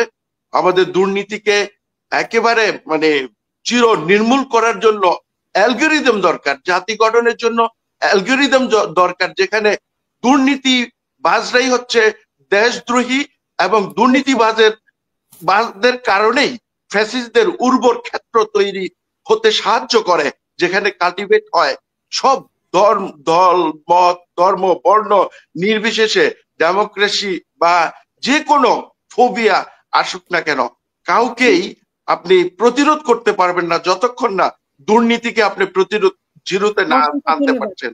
সেই জায়গাটা আমাদের ট্রান্সপারেন্ট হতে হবে। ধন্যবাদ। অসংখ্য ধন্যবাদ সোহেল আপনাকে আমাদের সাথে যুক্ত হওয়ার জন্য। খুরশিদ আলম 1 মিনিটে শেষ করবেন প্লিজ। আসসালামু আলাইকুম, যুক্ত করার জন্য ধন্যবাদ। আমি কুয়েত থেকে বলছি। আমার প্রশ্ন মোস্তাফিজ স্যারের কাছে। স্যার, এই সরকার বারবার বলতে আছে যে আওয়ামী লীগের দোসররা দেশের ভিতরে যত ছিনতাই সন্ত্রাসী দর্শন করতে আছে, কিন্তু আওয়ামী লীগের 3-4 জন উপদেষ্টা দোসরকে নিয়ে সরকার গঠন করছে ইউনূস সরকার। তারপর 626 জন সন্ত্রাসীকে সেনাবাহিনী রেখে এখন এগুলি সরকারের কাছে থেকে দেশের ভিতরে অরাজকতা সৃষ্টি করে। তো এটার জন্য তো সম্পূর্ণ দায়ী সরকার আর সেনাবাহিনী। ধন্যবাদ। আসসালামু আলাইকুম। অসংখ্য ধন্যবাদ আপনাকে। আমি চলে যাব মহসিনুল করিম আপনার কাছে, মেজর মহসিনুল করিম। আপনার কাছে যেটা জানতে চাই যে রাজনৈতিক অন্যান্য ব্যাপারে তো কথা বলবেনই, যেগুলো নিয়ে আমাদের ইতিমধ্যে আলোচনা হয়েছে। আর সাথে আমি যেটা যুক্ত করতে চাই, অনেকেই বলেছে যে বিডিআর হত্যার আসলে বিচারটা বা তদন্তটা ঠিক মতো হবে না, কিন্তু আজকে যে ইয়েটা আমরা দেখলাম যে এফআইআর জারি করা হয়েছে, তো সেই ক্ষেত্রে কি আমরা আশা করতে পারি যে বিডিআর হত্যাটার বিচার হবে এবং তদন্ত রিপোর্ট আমরা ইতিমধ্যেই ফুল রিপোর্ট আমরা জানতে পারবো ভারত কিভাবে জড়িত ছিল? আপনার প্রশ্নটা আমি সম্পূর্ণটা শুনতে পাই নাই, তবে বিডিআর যে বর্তমান যে কমিশন কাজ করছে, এটা একটা মত বিনিময় সভা ডেকেছিল, সেখানে এফেক্টেড এবং ফ্যামিলি এবং সবাই ছিল। সেই সময় যখন কথা হয়, আমাকে একটু সুযোগ দেওয়া হয়েছিল। আমি কিন্তু প্রকাশ্যে ওনাদেরকে বলেছিলাম যে আপনারা কিছুই করতে পারবেন না, এবং সেটার কোনো জবাব ওনারা চান নাই। কিন্তু আমার ব্যাখ্যা ছিল যে ওনারা কিভাবে করতে পারবেন। একটা ঘটনা ঘটেছে 2009 সালে, সেই সময় তদন্ত হয়েছে 3টা। সেই তদন্ত ভিত্তি করে একটাকে কগনিজেন্সে নিয়ে তার উপরে চার্জশিট হয়েছে, বিচার হয়েছে, বিচার কার্য সম্পূর্ণ হয়েছে, শাস্তি হয়ে গেছে। মানে একটা তদন্ত থেকে শুরু করে একবারে বিচার পর্যন্ত হয়ে গেছে, কার্যকরও হয়ে গেছে। শুধু যারা এই ফাঁসির আসামি, প্রাণদণ্ডের আসামি, তাদেরটাই অ্যাপিলেট ডিভিশনে আছে। এখন এই যে তদন্ত করতেছেন এনারা, তো এনাদের তো সাক্ষ্যই তো নাই। এখন দেখেন কিভাবে মানুষকে চোখে ধোলা দিচ্ছে যে উনি একটা লিস্ট বানাইলো যে এইদেরকে ডাকা হলো, তারা না আসলে তাদেরকে সাক্ষ্য পাওয়া যাচ্ছে। তাদের সাক্ষ্য পাওয়া মানে কি, তারা আপনারা যা বলবেন সেটাই কি শুনবে? হাসিনকে যখন কোর্ট মার্শাল করে, আমাকে নিয়েছিল হাসিনের বিপক্ষ সাক্ষী হিসাবে। আমি কি হাসিনের বিপক্ষে সাক্ষী দিয়েছিলাম? দেই নাই তো। এখনো যদি হাসিনা আসে, হাসিনা কি আপনি যা জানতে চান সেগুলো বলবে? বলবে না তো। এইগুলো সব কথা জাস্ট আইওয়াস, এগুলো বলে লাভ নেই। এবং আমি যে ওই কমিশনের প্রধান, উনি আমার পর চেটে গেছেন যে আমি কেন এটা বললাম কিছু করতে পারবেন না। এটা আপনারা সময় আসলে দেখবেন কিছুই করতে পারবে না, কারণ কোনো সাক্ষ্য প্রমাণ না থাকলে বিচার করুন কেমনে? সাক্ষ্য যাদের কাছে আছে, বিডিআরের যে সমস্ত সৈনিক, এবং ওরা তো আমার কাছে জেলখানায় বলছে স্যার অনেক সৈনিক আছে যারা সরাসরি অফিসার হত্যা করছে, তারা চাকরি করতেছে, সে সাক্ষী দিচ্ছে। কারণ আপনি যে কারো বিরুদ্ধে বিচার করবেন, বিচারের জন্য তো সাক্ষী লাগে। জামাতের সবগুলো লোকরে যে ফাঁসি দেওয়া হলো, এই ফাঁসি দেওয়ার যে সমস্ত সাক্ষী নিয়ে হাজির করা হয়েছিল, এগুলো স্পষ্টত দেখা গেছে এগুলো বানানো সাক্ষী। তা আপনার তো এইবারে আওয়ামী লীগের কিছু লোককে ঝুলানোর জন্য তো প্রয়োজনে সাক্ষী বানাতে হবে, কারণ সাক্ষী কোথায় পাবেন? উনি একটা তদন্ত করতেছে যেটা কোনো সাক্ষ্য প্রমাণই উনি হাজির করতে পারবেন না। তো এটা নিয়ে ওনার সদিচ্ছা নিয়ে আমি কোনো কথা বলতে চাই না, কিন্তু আমি ওনাকে বলতে চেয়েছিলাম যে আপনার এখানে এফেক্টেড লোক তো নাই কেউ, যার কলিজায় আঘাত আছে, সে যদি ওইখানে একজন থাকতো, এফেক্টেড ফ্যামিলির কোনো রিপ্রেজেন্টেটিভ বা আত্মীয় স্বজন কেউ থাকতো, তাহলে তো সে এটা ফাইট করতো যে এখানে যেন কোনো রকম তদন্তের জন্য কোনো ফাঁকি ঝুঁকি না হয়। তদন্তই ঠিক মতো নাই। শোনেন, আমি এর আগেও একটা টক শোতে বলেছিলাম যে ট্রেনটা যাওয়ার কথা চিটাগাং, সেটা চলে গেছে খুলনা। মানে একটা তদন্ত হওয়ার কথা যেদিকে, আপনি প্রকৃত যারা দোষী তাদের কোন রকমের জবাবদিহিতা বা স্টেটমেন্ট না নিয়ে একটা তদন্ত শেষ করে ফেলেন, শুধু বিডিআরের সৈনিকদেরকে নিয়ে। এখনো সেনাপ্রধান বলতেছে বিডিআরের সৈনিকটাই গেলে করছে ফুল স্টপ। এই যে কথাগুলো যে হয়, এটা তো আসলে তদন্ত ঠিক মতো করতে পারবে কেমন যদি সেনাপ্রধান এটা বলে? সম্ভব না তো। তো এই তদন্ত তো আসলে তো একটা বিচারের তো ভিত্তি। আচ্ছা, আমরা যে একটা 2 পর্বের একটা দেখলাম ইলিয়াস হোসেনের, সেটা কতটা মানে সম্পর্কিত এটার সাথে? পুরোপুরি আপনি এটাকে নিতে পারেনি কিনা? না না, এটা আমার অনেক রিজার্ভেশন আছে। এটা এখানে ওই রকম না। বিডিআর আমাদের সোজা হিসাব হলো কি যে হ্যাঁ, ওই সময় বিডিআরের সৈনিকদের সাথে যা হয়েছে, এটা যদি সত্যি হয়ে থাকে, আমি সম্পূর্ণটা জানি না, কিছু কিছু জানি, এটা ঠিক হয় নাই। কারো কারোকে সাক্ষী দিতে চাইছে বা সত্যি কথা বলতে চেয়েছে, তাদের এলিমিনেট করা হয়েছে। এরগুলো কেন বিডিআর কেন করা হবে? আমার মতো লোককে আরো অনেকে তো এরকম করা হয়েছে।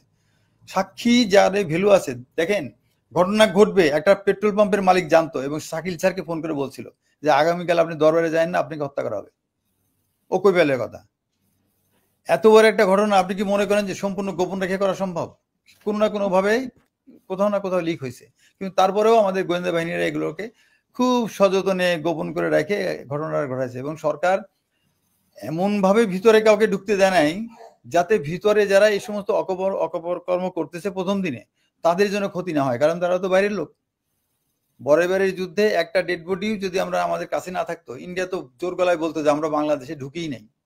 তো পিলখানার মধ্যে একটা ডেড বডি থাকলে বা কেউ ধরা পড়লে তো ইন্ডিয়া তো এটার দায় ই করতে পারতো না। এখন তো আমরা বুঝতে পারি যে ইন্ডিয়া জড়িত, এটা প্রমাণ করা সম্ভব। এবং প্রমাণ করার পরে সাকিব আলী ভাই ভালো বলতে পারবেন যে সেই দেশের সাথে আমাদের ডিপ্লোম্যাটিক সম্পর্ক থাকবে কি থাকবে না, বা কোন পর্যায়ে থাকবে। এইটা আমাদের প্রমাণ করবে, এটাকে তদন্ত কমিশন প্রমাণ করতে পারবে? অসম্ভব কিছু না, কিন্তু তার মধ্যে একবারে 2-4 মিলানো হয়তো সম্ভাবনা সবসময়। কারণ সাক্ষ্য তো কয়েক রকম আছে। একটা হলো যে ডকুমেন্টারি উইটনেস, একটা হচ্ছে যে ওরাল উইটনেস, একটা লোক তার অভিজ্ঞতা বলে, আর একটা হচ্ছে সার্কামস্টেন্সিয়াল উইটনেস। এখানে কিন্তু সার্কামস্টেন্সিয়ালি অনেক কিছু মিলাই দেওয়া যাবে যে ইন্ডিয়া জড়িত, কারণ এখানে তো যে সমস্ত লোক আসছিল তারা যে আসছিল এটা কিন্তু প্রমাণ করা যাবে। বাইরের লোক আসছিল, হত্যা করেছে এবং তারা ইন্ডিয়া থেকে আসছিল। তো এই সমস্ত জিনিস দিয়ে, আর ইন্ডিয়া যে জড়িত সেটা প্রমাণের আরো অনেক ব্যাপার আছে, এটা ব্যাকগ্রাউন্ড আছে, অনেক কিছু আছে। তো সেজন্য যে আমরা বর্তমান কমিশন আসলে তাদের পক্ষে কিছু সম্ভব না, কারণ তাদেরকে বলাই হয়েছে যে যারা বিচারাধীন বা বিচার হয়ে গেছে এই সমস্ত লোককে সাক্ষী হিসাবে আনা যাবে না, সাক্ষ্যর কোনো ব্যারিয়ার দেওয়া যাবে না, যে কোনো লোক সাক্ষী হতে পারে। তো সেখানে যারা ফাঁসি হয়েছে তাদের মধ্যে ভাইটাল উইটনেস আছে, তারা যদি বলে সে সত্য কথা, তারা সাক্ষ্য দেয়, তাহলে তো অনেকটাই ফাঁসি দেওয়া যাবে। আর এখানে তো আপনি যদি হাসিনা বা ওই ভাইটাল যারা ছিল, ওই নানক, তারপরে তাপস, এদেরকে যদি ফাঁসি না দেওয়া যায় তাহলে তো ভবিষ্যতের হতেই থাকবে, ইনক্লুডিং ফিউ আর্মি অফিসার, এগুলোকে একদম ঝুলাই দিতে হবে, তাহলে ভবিষ্যতের হতেই থাকবে। তো বর্তমান কমিশন আসলে তাদের পক্ষে খুব একটা বেশি দূরে যাওয়া সম্ভব না। এটা আমি ওনাদেরকে সামনাসামনি বলছি। এবং এটা মানে এটা আপনি যদি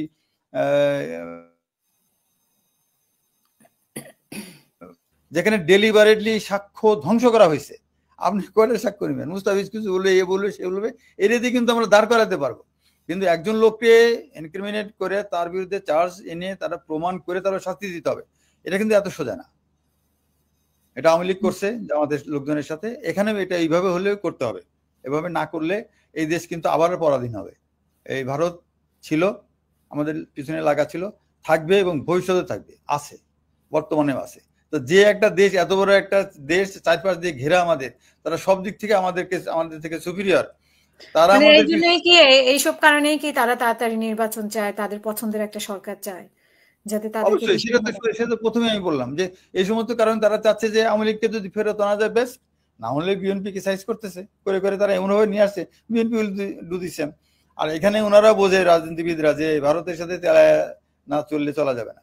এখানে প্রফেসর ইউনূস সাহেবকে আরো 5 বছর থাকতে হবে যদি সত্যি আমরা দেশটাকে শক্ত অবস্থায় নিতে চাই। আর ছাত্রদের ব্যাপারে সাকিব আলী স্যার খুব ভালো কথা বলছেন। ছাত্ররা আসলে যেহেতু কোনো এস্টাবলিশ রাজনৈতিক শক্তি ছিল না, এটা কিন্তু একটা কনসেপ্টের দাঁড়াইছে, সেটা হলো হচ্ছে কোনো বৈষম্য থাকবে না। তো এই দিয়ে যদি হয়, জাস্টিস যদি থাকে, তাহলে তো আসলে সেই পার্টির ভালো করার সুযোগ আছে। বাট ওদের সমস্যা হলো যে ওরা একটা সেরকম গঠনতন্ত্র লাগবে আর এক্সেলেন্স অফ এক্সিকিউশন, এই দুটো জিনিস থাকলে কিন্তু একটা পার্টি খুব বেশি দিন লাগে না। সেই ইমরান খানের মতো ওরাই তৈরি করে ফেলেছে, ওরা যে দল গঠন করেছে ঢাকা বিশ্ববিদ্যালয় কেন্দ্রিক সবকিছু, কিন্তু প্রাইভেট ইউনিভার্সিটিতে আমরা জানি যে বেশি মারা গিয়েছে, আহত হয়েছে। এবার তো আসলে প্রাইভেট ইউনিভার্সিটি তো তারাই তো আসলে ডিফারেন্সটা তৈরি করেছে। এরকম মিছিল মিটিং বহুত হয়েছে, আগে ওই যে নূরের পার্টিও অনেক কিছু করেছিল, কিন্তু এবার প্রাইভেট ইউনিভার্সিটি যোগ দেওয়াতে আর সর্বশেষ যেটা সেটা হলো সেনাবাহিনীর যে ভূমিকাটা, এই সমস্ত কারণে মিরাকুলাসলি আমরা একটা আল্লাহর সহায় হয়েছে আমাদের, আমরা একটা অবস্থা থেকে মুক্তি পেয়েছি।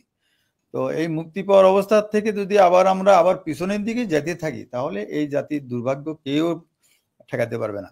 তো সেই জন্য এই যে দলটা আছে, ওদের যেহেতু কনসেপ্ট আছে বৈষম্যহীন, তাদের সেটা থাকতে হবে। আর সিনিয়র লিডারশিপ মেবি প্রফেসর ইউনূসের মতো লোক যদি পরবর্তীতে এসে এগুলোর এদের সাথে হাল ধরে, তাহলে এদের দিয়ে অনেক কিছু হওয়া সম্ভব। তাছাড়া দেখেন এই যে মুসলিম লীগের যখন জন্ম হয় তখন অনেক সিনিয়র লোক মুসলিম লীগে ছিল এবং তারাই কিন্তু আলটিমেটলি পাকিস্তান আন্দোলন এবং পাকিস্তান হওয়ার পিছনে কাজ করছে এবং তারাও কিন্তু একসময় বিলুপ্ত হয়ে গেছে। আওয়ামী লীগের ক্ষেত্রে কিন্তু তাই, তারা মুসলিম লীগ থেকে বের হয়ে এসে আওয়ামী লীগ হলো এবং তারা স্বাধীনতা যুদ্ধের যে রাজনৈতিক সংগঠন সংগঠিত করা করলো, কিন্তু তারাও কিন্তু এখন এই যে এখন অপ্রাসঙ্গিক দল হতে যাচ্ছে বিকজ অফ দিস, যে সমস্ত অনিয়মের কারণে।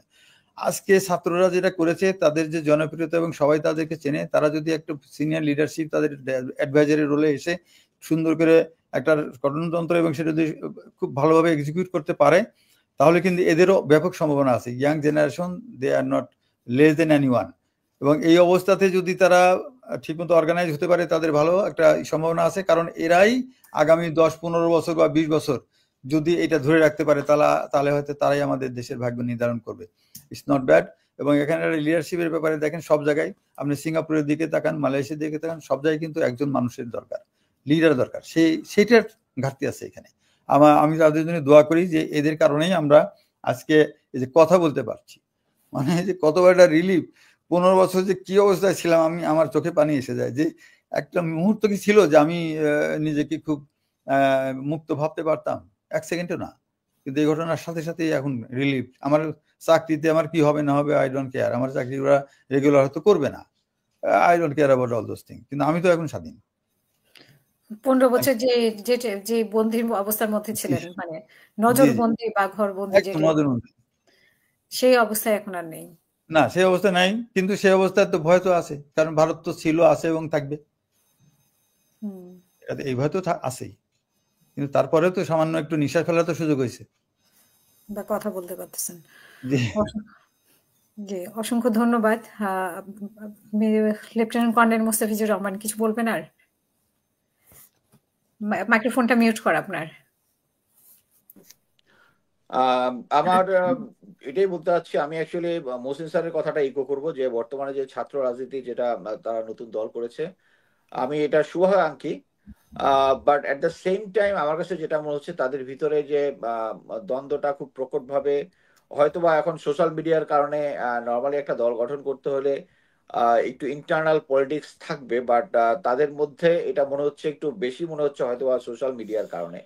বাট ওই তারা যদি বৈষম্য বিরোধী হয়, আমি ওইটাই বলতে চাই যে প্রাইভেট ইউনিভার্সিটির পার্টিসিপেশনটা আরো একটু ভালো হলে তাদের ক্রেডিবিলিটি আরো বাড়তো। এবং আমি মনে করি যে তাদের বয়স অনেক কম, এবং যেটা আছে, একটা হচ্ছে জ্ঞান আর একটা হচ্ছে প্রজ্ঞা। জ্ঞানটা আমি বই পড়ে অর্জন করতে পারবো, কিন্তু প্রজ্ঞাটা করার জন্য এক্সপিরিয়েন্স দরকার। এক্সপিরিয়েন্স করতে হলে তার বয়স হইতে হবে, সে 26 বছর বয়সে 50-60 বছরের অভিজ্ঞতা অর্জন করতে পারবে না। সো আমি মনে করি এই দলটার মধ্যে অভিজ্ঞ সাবজেক্ট স্পেশালিস্ট বলতে আমি বুঝাচ্ছি যে একটা দেশ পরিচালনা করতে হলে যাদের ইকোনমিস্টের দরকার হয়, স্ট্র্যাটেজিক ইয়ার হয়, যারা আইন শৃঙ্খলা বাহিনী, আমলা, বিভিন্ন ধরনের স্পেশালিস্টের দরকার হয়। এই স্পেশালিস্টের ইয়াগুলোতে তাদেরকে ইয়াং রিক্রুট না করে তাদেরকে অভিজ্ঞ লোকজনকে রিক্রুট করতে হবে, এবং তো পরবর্তীতে তাদের ক্রেডিবিলিটি আমরা পাকিস্তানে অ্যাকচুয়ালি দেখেছি সে কিভাবে ইমিডিয়েটলি ইমরান খানের দলটা কাম আপ হয়েছে। তাদের দুইটা পাকিস্তান পিপলস পার্টি আর যেটা দুইটা পার্টির পাশাপাশি যেভাবে উত্থান করেছে, উত্থান সম্ভব যদি সঠিক গাইডলাইন পায়। আমি ওদের সবচেয়ে বড় সাপোর্টার এই কারণেই যে তাদের মধ্যে এন্টি ইন্ডিয়ান সেন্টিমেন্ট আছে। আমি মনে করি বাংলাদেশের বর্তমান রাজনীতি হচ্ছে এন্টি ইন্ডিয়ান, যে ভারত আমাদের সাথে যে দাদাগিরিগুলো করেছে এটার এগেনস্টে কথা বলবে, তারাই জনগণের কথা বলতেছে। এটা অলরেডি জনগণের মধ্যে বুঝে গেছে, কিন্তু প্রতিষ্ঠিত রাজনৈতিক দলগুলো আমার মনে হয় এখনো জিনিসটা রিয়েলাইজ করতে পারতেছে না। এবং আমাদের সাথে যেটাই হয় ভবিষ্যতে আওয়ামী লীগের ভারতের সাথে যে সম্পর্কটা হবে, এটা নিজেদের স্বার্থ সংশ্লিষ্ট রিলেটেড। এখানে যদি আমাদেরকে এই যে এখন আমরা দেখতেছি পাকিস্তান থেকে আমাদের অনেক মানে নিত্য প্রয়োজনীয় জিনিসপত্র আসতেছে, কি জন্য? কারণ they give us a good deal, এবং অন্যান্য দেশগুলো দিচ্ছে, এবং এই কারণে কিন্তু আমরা ভারত থেকে এখন পেঁয়াজ বা অন্যান্য জিনিস আমদানি করতেছি না। সো ভারতকে বুঝতে হবে যে তারা এটার জন্য লুজ, আমরা যেটা করতেছি তারা আরো বেশি করতেছে। সো এই দুইজনের trade deficit and other thing, এটা সাম্যের ভিত্তিতে হতে হবে, এবং এটা যে নতুন রাজনৈতিক দল আনবে। এবং আমি মনে করি যে বর্তমানে প্রফেসর ইউনূসের দল অ্যাটলিস্ট ফরেন পলিসি এবং ডিলিংস উইথ ভারতের সাথে যে ডিলিং করতেছে এটা সঠিক পথে আছে। এবং আমি অ্যাকচুয়ালি চাই যে আমরা সবাই এখন বুঝতে পারি যারা বাংলাদেশের অ্যাটলিস্ট 50 ইয়ার্স অ্যাবভ হয়েছি, যে বর্তমান পরিস্থিতিতে আমি নিজে যেহেতু সেনাবাহিনীতে থাকাকালীন কয়েকটা রাজনৈতিক অ্যাকচুয়ালি জরিপ করেছিলাম কয়েকটাতে। সো সেই অভিজ্ঞতা থেকে আমি মনে করি যে বর্তমান যে রাজনৈতিক যে ভ্যাকুয়াম আছে এটার মধ্যে বিএনপি হয়তো খুব ইজিলি চলে আসবে, এবং ইজিলি চলে আসলেই তাদের একটা ফিউচারে একটা আরো মানে ফ্যাসিস্টের কাছাকাছি হওয়ার সুযোগ থাকবে। সেটা না করার জন্য যেরকম সংস্কার যেরকম জরুরি, সেই একইভাবে আমাদেরকে জরুরি হচ্ছে যে এই যে তাদেরকে বোঝা যে এবং তার জন্য একটা বিরোধী দল থাকতে হবে, যেটা একটা স্ট্রং বিরোধী দল। এবং স্ট্রং বিরোধী দল হইতে হলে শুধু ইসলামিক দলগুলা স্ট্রং বিরোধী দল হতে পারবে বলে আমি মনে করি না। আমি মনে করি যে ছাত্রদের একটা ভালো পটেনশিয়াল আছে, তাদের রাজনৈতিক করার জন্য একটা ঐতিহাসিক ভিত্তিও আছে, একটা আগস্ট বিপ্লবের উপরে একটা নতুন দল গঠন করতেছে। বাট এইটাকে আমি মনে করি যে রাজনৈতিক দলও একটা মার্কেটিং, তাদের মার্কেটিং স্ট্র্যাটেজিটা এখন আমি বলবো ফেল করতেছে। লোকজনের ভিতরে তাদের ভালোবাসা থাকলেও তারা যখন প্রতিটা ডিস্ট্রিক্ট পর্যায়ে যাচ্ছে, তাদের যে ভালো ভালো লোককে এটার সাথে সংশ্লিষ্ট করা এটা তাদের করতে হবে। তাহলেই আমরা ফিউচারে অ্যাটলিস্ট প্রথমবারই তাদের সাফল্য আমরা দেখবো না, কিন্তু একটা শক্তিশালী বিরোধী দল হিসেবে যেন তারা দাঁড়াতে পারে, এটাই হচ্ছে আমার আশা আর কি। ধন্যবাদ। অসংখ্য ধন্যবাদ। সাকিব আলী ভাই শেষ করবেন প্লিজ। না, এখন তো নতুন কিছু বলার নাই, নাই। আমি খালি আমার আলোচকদের পুরোপুরি শুনলাম। সবাইকে থ্যাংক ইউ, অসংখ্য ধন্যবাদ। মেজর মহসিনুল করিম, আপনার আর কিছু বলার আছে কিনা? হ্যাঁ, যে কথাটা শেষের দিকে মুস্তাফিজ বলছিল যে আসলে ঘটনা হলো কি, যে আমরা যখন পাকিস্তান রাষ্ট্র পেলাম তখন কিন্তু একটা রাজনৈতিক শক্তি ছিল, তাদের নাম ছিল মুসলিম লীগ। তারা বলতো আমরা পাকিস্তানের আমরা জন্মের পিছনে আমরা রাজনৈতিকভাবে আমরা রাজনৈতিক শক্তি। সেম কথা কিন্তু ৭১-এর ইয়েতে আওয়ামী লীগও বলছে, এবং আওয়ামী লীগের বলাটা এমনই বেশি বলা হয়ে গেছে, কারণ তারা মুক্তিযুদ্ধই করে নাই। এই জন্য একটা পর্যায়ে এসে কিন্তু তারা অপ্রাসঙ্গিক হয়ে গেছে। তা আমরা এই একটা দলের এই ফ্যাসিস্ট গভর্নমেন্টের বিরুদ্ধে যারা আমাদেরকে এই স্বাধীনতাটা দেখালো, এই একটা যদি প্ল্যাটফর্ম না থাকে তাহলে তো একসময় কিন্তু ভুলে যাবে মানুষ যে আমরা এইভাবে একসময় স্বাধীনতা পেয়েছিলাম। সেই জন্য এদের অবস্থান এদের থাকার ব্যাপারে যদি আমার পার্সোনালি কোনো ভূমিকার ব্যাপার হয়, তাও আমি রাজি আছি যে না, এদের থাকতে হবে। এই প্ল্যাটফর্মটা থাকলে এ জাতি জানবে, বুঝবে, এবং তাদেরকে স্মরণ করে দেওয়ার মতো কিছু লোক থাকবে যে এইরকম একটা ঘটনা আওয়ামী লীগের মতন একটা পার্টি করেছিল। সেই জন্য এদের থাকার ব্যাপারটা। আর যে মুস্তাফিজ যেটা বললো যে হ্যাঁ, এখানে কিছু আমিও বলছি যে সিনিয়র কিছু ওই প্রজ্ঞা যে কথাটা বললো, সেরকম প্রজ্ঞাবান লোকের থাকতে পারলে এটা আস্তে আস্তে ব্যালেন্স হয়ে যাবে। বিরোধী দল কেন, এসব ক্ষমতা আসতে পারবে তারা। কারণ যেভাবে এখন অন্য পার্টিদেরকে দেখা যাচ্ছে, জামাত ছাড়া, জামাতও ভিতরে ভারতের দালাল, কিন্তু এইটাই যে পার্টিটাই ক্ষমতা আসবে, ইন্ডিয়া তো জানে যে পরবর্তীতে আমাদের কাদের মাধ্যমেই বাংলাদেশটাকে নিয়ন্ত্রণ করতে হবে, এবং তারা কিন্তু কিভাবে কাকে কি করতে হবে সব তারা জানে। ইলেকশনের কথা কেন বলে? ইলেকশন করলে দেখেন না টাকা কত হাজার কোটি টাকা তারা ছড়াবে, এবং ইলেকশন যারা করবে, যাদেরকে তারা ক্ষমতা আনতে চাবে, তাদের ১ পয়সা খরচ হবে না, ইন্ডিয়া সম্পূর্ণটা দিবে। এই জন্য খালি ইলেকশন করে। এটা হলো গোপন ভিতরের কথা আর কি। ইলেকশন দিয়ে ওর লাভ কি? আমার দেশের ইলেকশন দিয়ে ওর কি লাভ? ওর লাভ ওই জায়গায় যে তার দেশের স্বার্থ রক্ষার জন্য কিছু লোক এখানে থাকবে, যেরকম লেন্দুব দর্দি ছিল, এবং সে ছিল সিকিম কংগ্রেসের নেতা, এবং সে যখন নেতা হয়ে সিকিমের মুখ্যমন্ত্রী হয়ে গেল, তখন তাকে দিয়ে পার্লামেন্ট আইন পাস করে, তারা ইন্ডিয়াভুক্ত হয়ে গেল।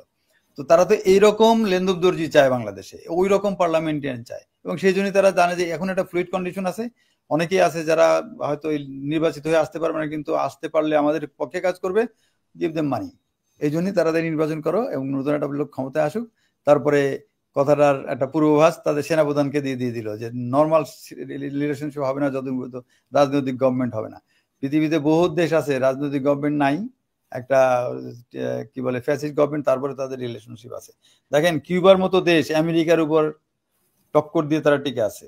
তারা যে তাদের যে বন্ধনটা এবং তাদের সিস্টেমটা, এইটাই তাদেরকে টিকায় রাখছে। আমাদের এখন ওইটা দরকার, এবং আমরা আশা করি এই সমস্ত নতুন প্রজন্মের যারা রাজনীতিতে আসছেন, আমাদের ছাত্র সংগঠন, এই আগস্ট বিপ্লবের যারা, তারা আমাদেরকে এরকম একটা স্বপ্ন দেখাক, এটাই আমার কামনা। Thank you very much. আমি একটা কথা বলতে চাই। বাংলাদেশের এখন সবগুলো চ্যালেঞ্জ তো আছে, বাট আমি মনে করি যে নির্বাচনটা এখন হোক, 1 বছর পরে হোক বা 2 বছর পরে হোক, যেটাই হোক, এই নির্বাচনটা যদি ফ্রি অ্যান্ড ফেয়ার ইলেকশন আমরা না করতে পারি, তাহলে বাংলাদেশের ফিউচার রাজনৈতিক পরিস্থিতি আমরা অ্যাকচুয়ালি ঠিক করতে পারবো না। মানে এটার যে ইকুইলিব্রিয়ামটা যে লস হয়েছে, ওইটা আর আমরা মানে আর্মিতে আমরা বলি বাবল সেন্টারে আনতে পারবো না। এটা এমন একটা সিচুয়েশন হবে।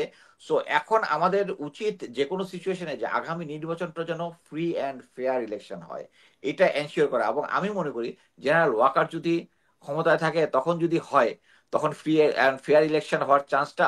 দর্শক আলোচনা শুনে বুঝতে পেরেছেন যে ভারত আসলে বাংলাদেশ সম্পর্কটা এখন কেন ভালো হবে না। কারণ ডক্টর ইউনূস এমন একজন মানুষ, তাকে গুলিয়ে পেঁচিয়ে কিছু করানো যাবে না। তিনি যেটা দেশের জন্য সঠিক সেটাই তিনি করতেছেন। এজন্যই বাংলাদেশের সাথে ভারতের সম্পর্কটা এখনো পর্যন্ত স্বাভাবিক হচ্ছে না। তারা মনে করতেছে কোনো রাজনৈতিক দল ক্ষমতায় আসলে তখনই তাদের সাথে সম্পর্কটা স্বাভাবিক হবে। অন্যদিকে সেনা শাসন যদি হয়, তাহলে হাসিনা ফিরে আসবে, এতে কোনো সন্দেহ নেই। কারণ আমরা জানি যে 5 আগস্টে সেনাবাহিনী কেন গুলি করে নাই। সেনাবাহিনী বা সেনা প্রধান যে জনগণের কাতারে দাঁড়িয়েছে, তারা নিজেদের ভয়ে, নিজেদের প্রাণ রক্ষার জন্য দাঁড়িয়েছে, মূলত জনগণকে, দেশকে ভালোবেসে নয়। এটা স্পষ্ট আমাদের সামনে এখন পরিষ্কার হয়েছে জাতিসংঘের সেই একজন মানবাধিকার কর্মীর কথা শুনে। এই কারণে আমাদের স্পষ্ট বুঝতে হবে যে আমরা ইউনূস ছাড়া অন্য কোনো শাসন চাই, আর সেটা যদি হয় সেনা শাসন, তাহলে অবশ্যই হাসিনার ফিরে আসা অপেক্ষা করতে হবে আমাদের।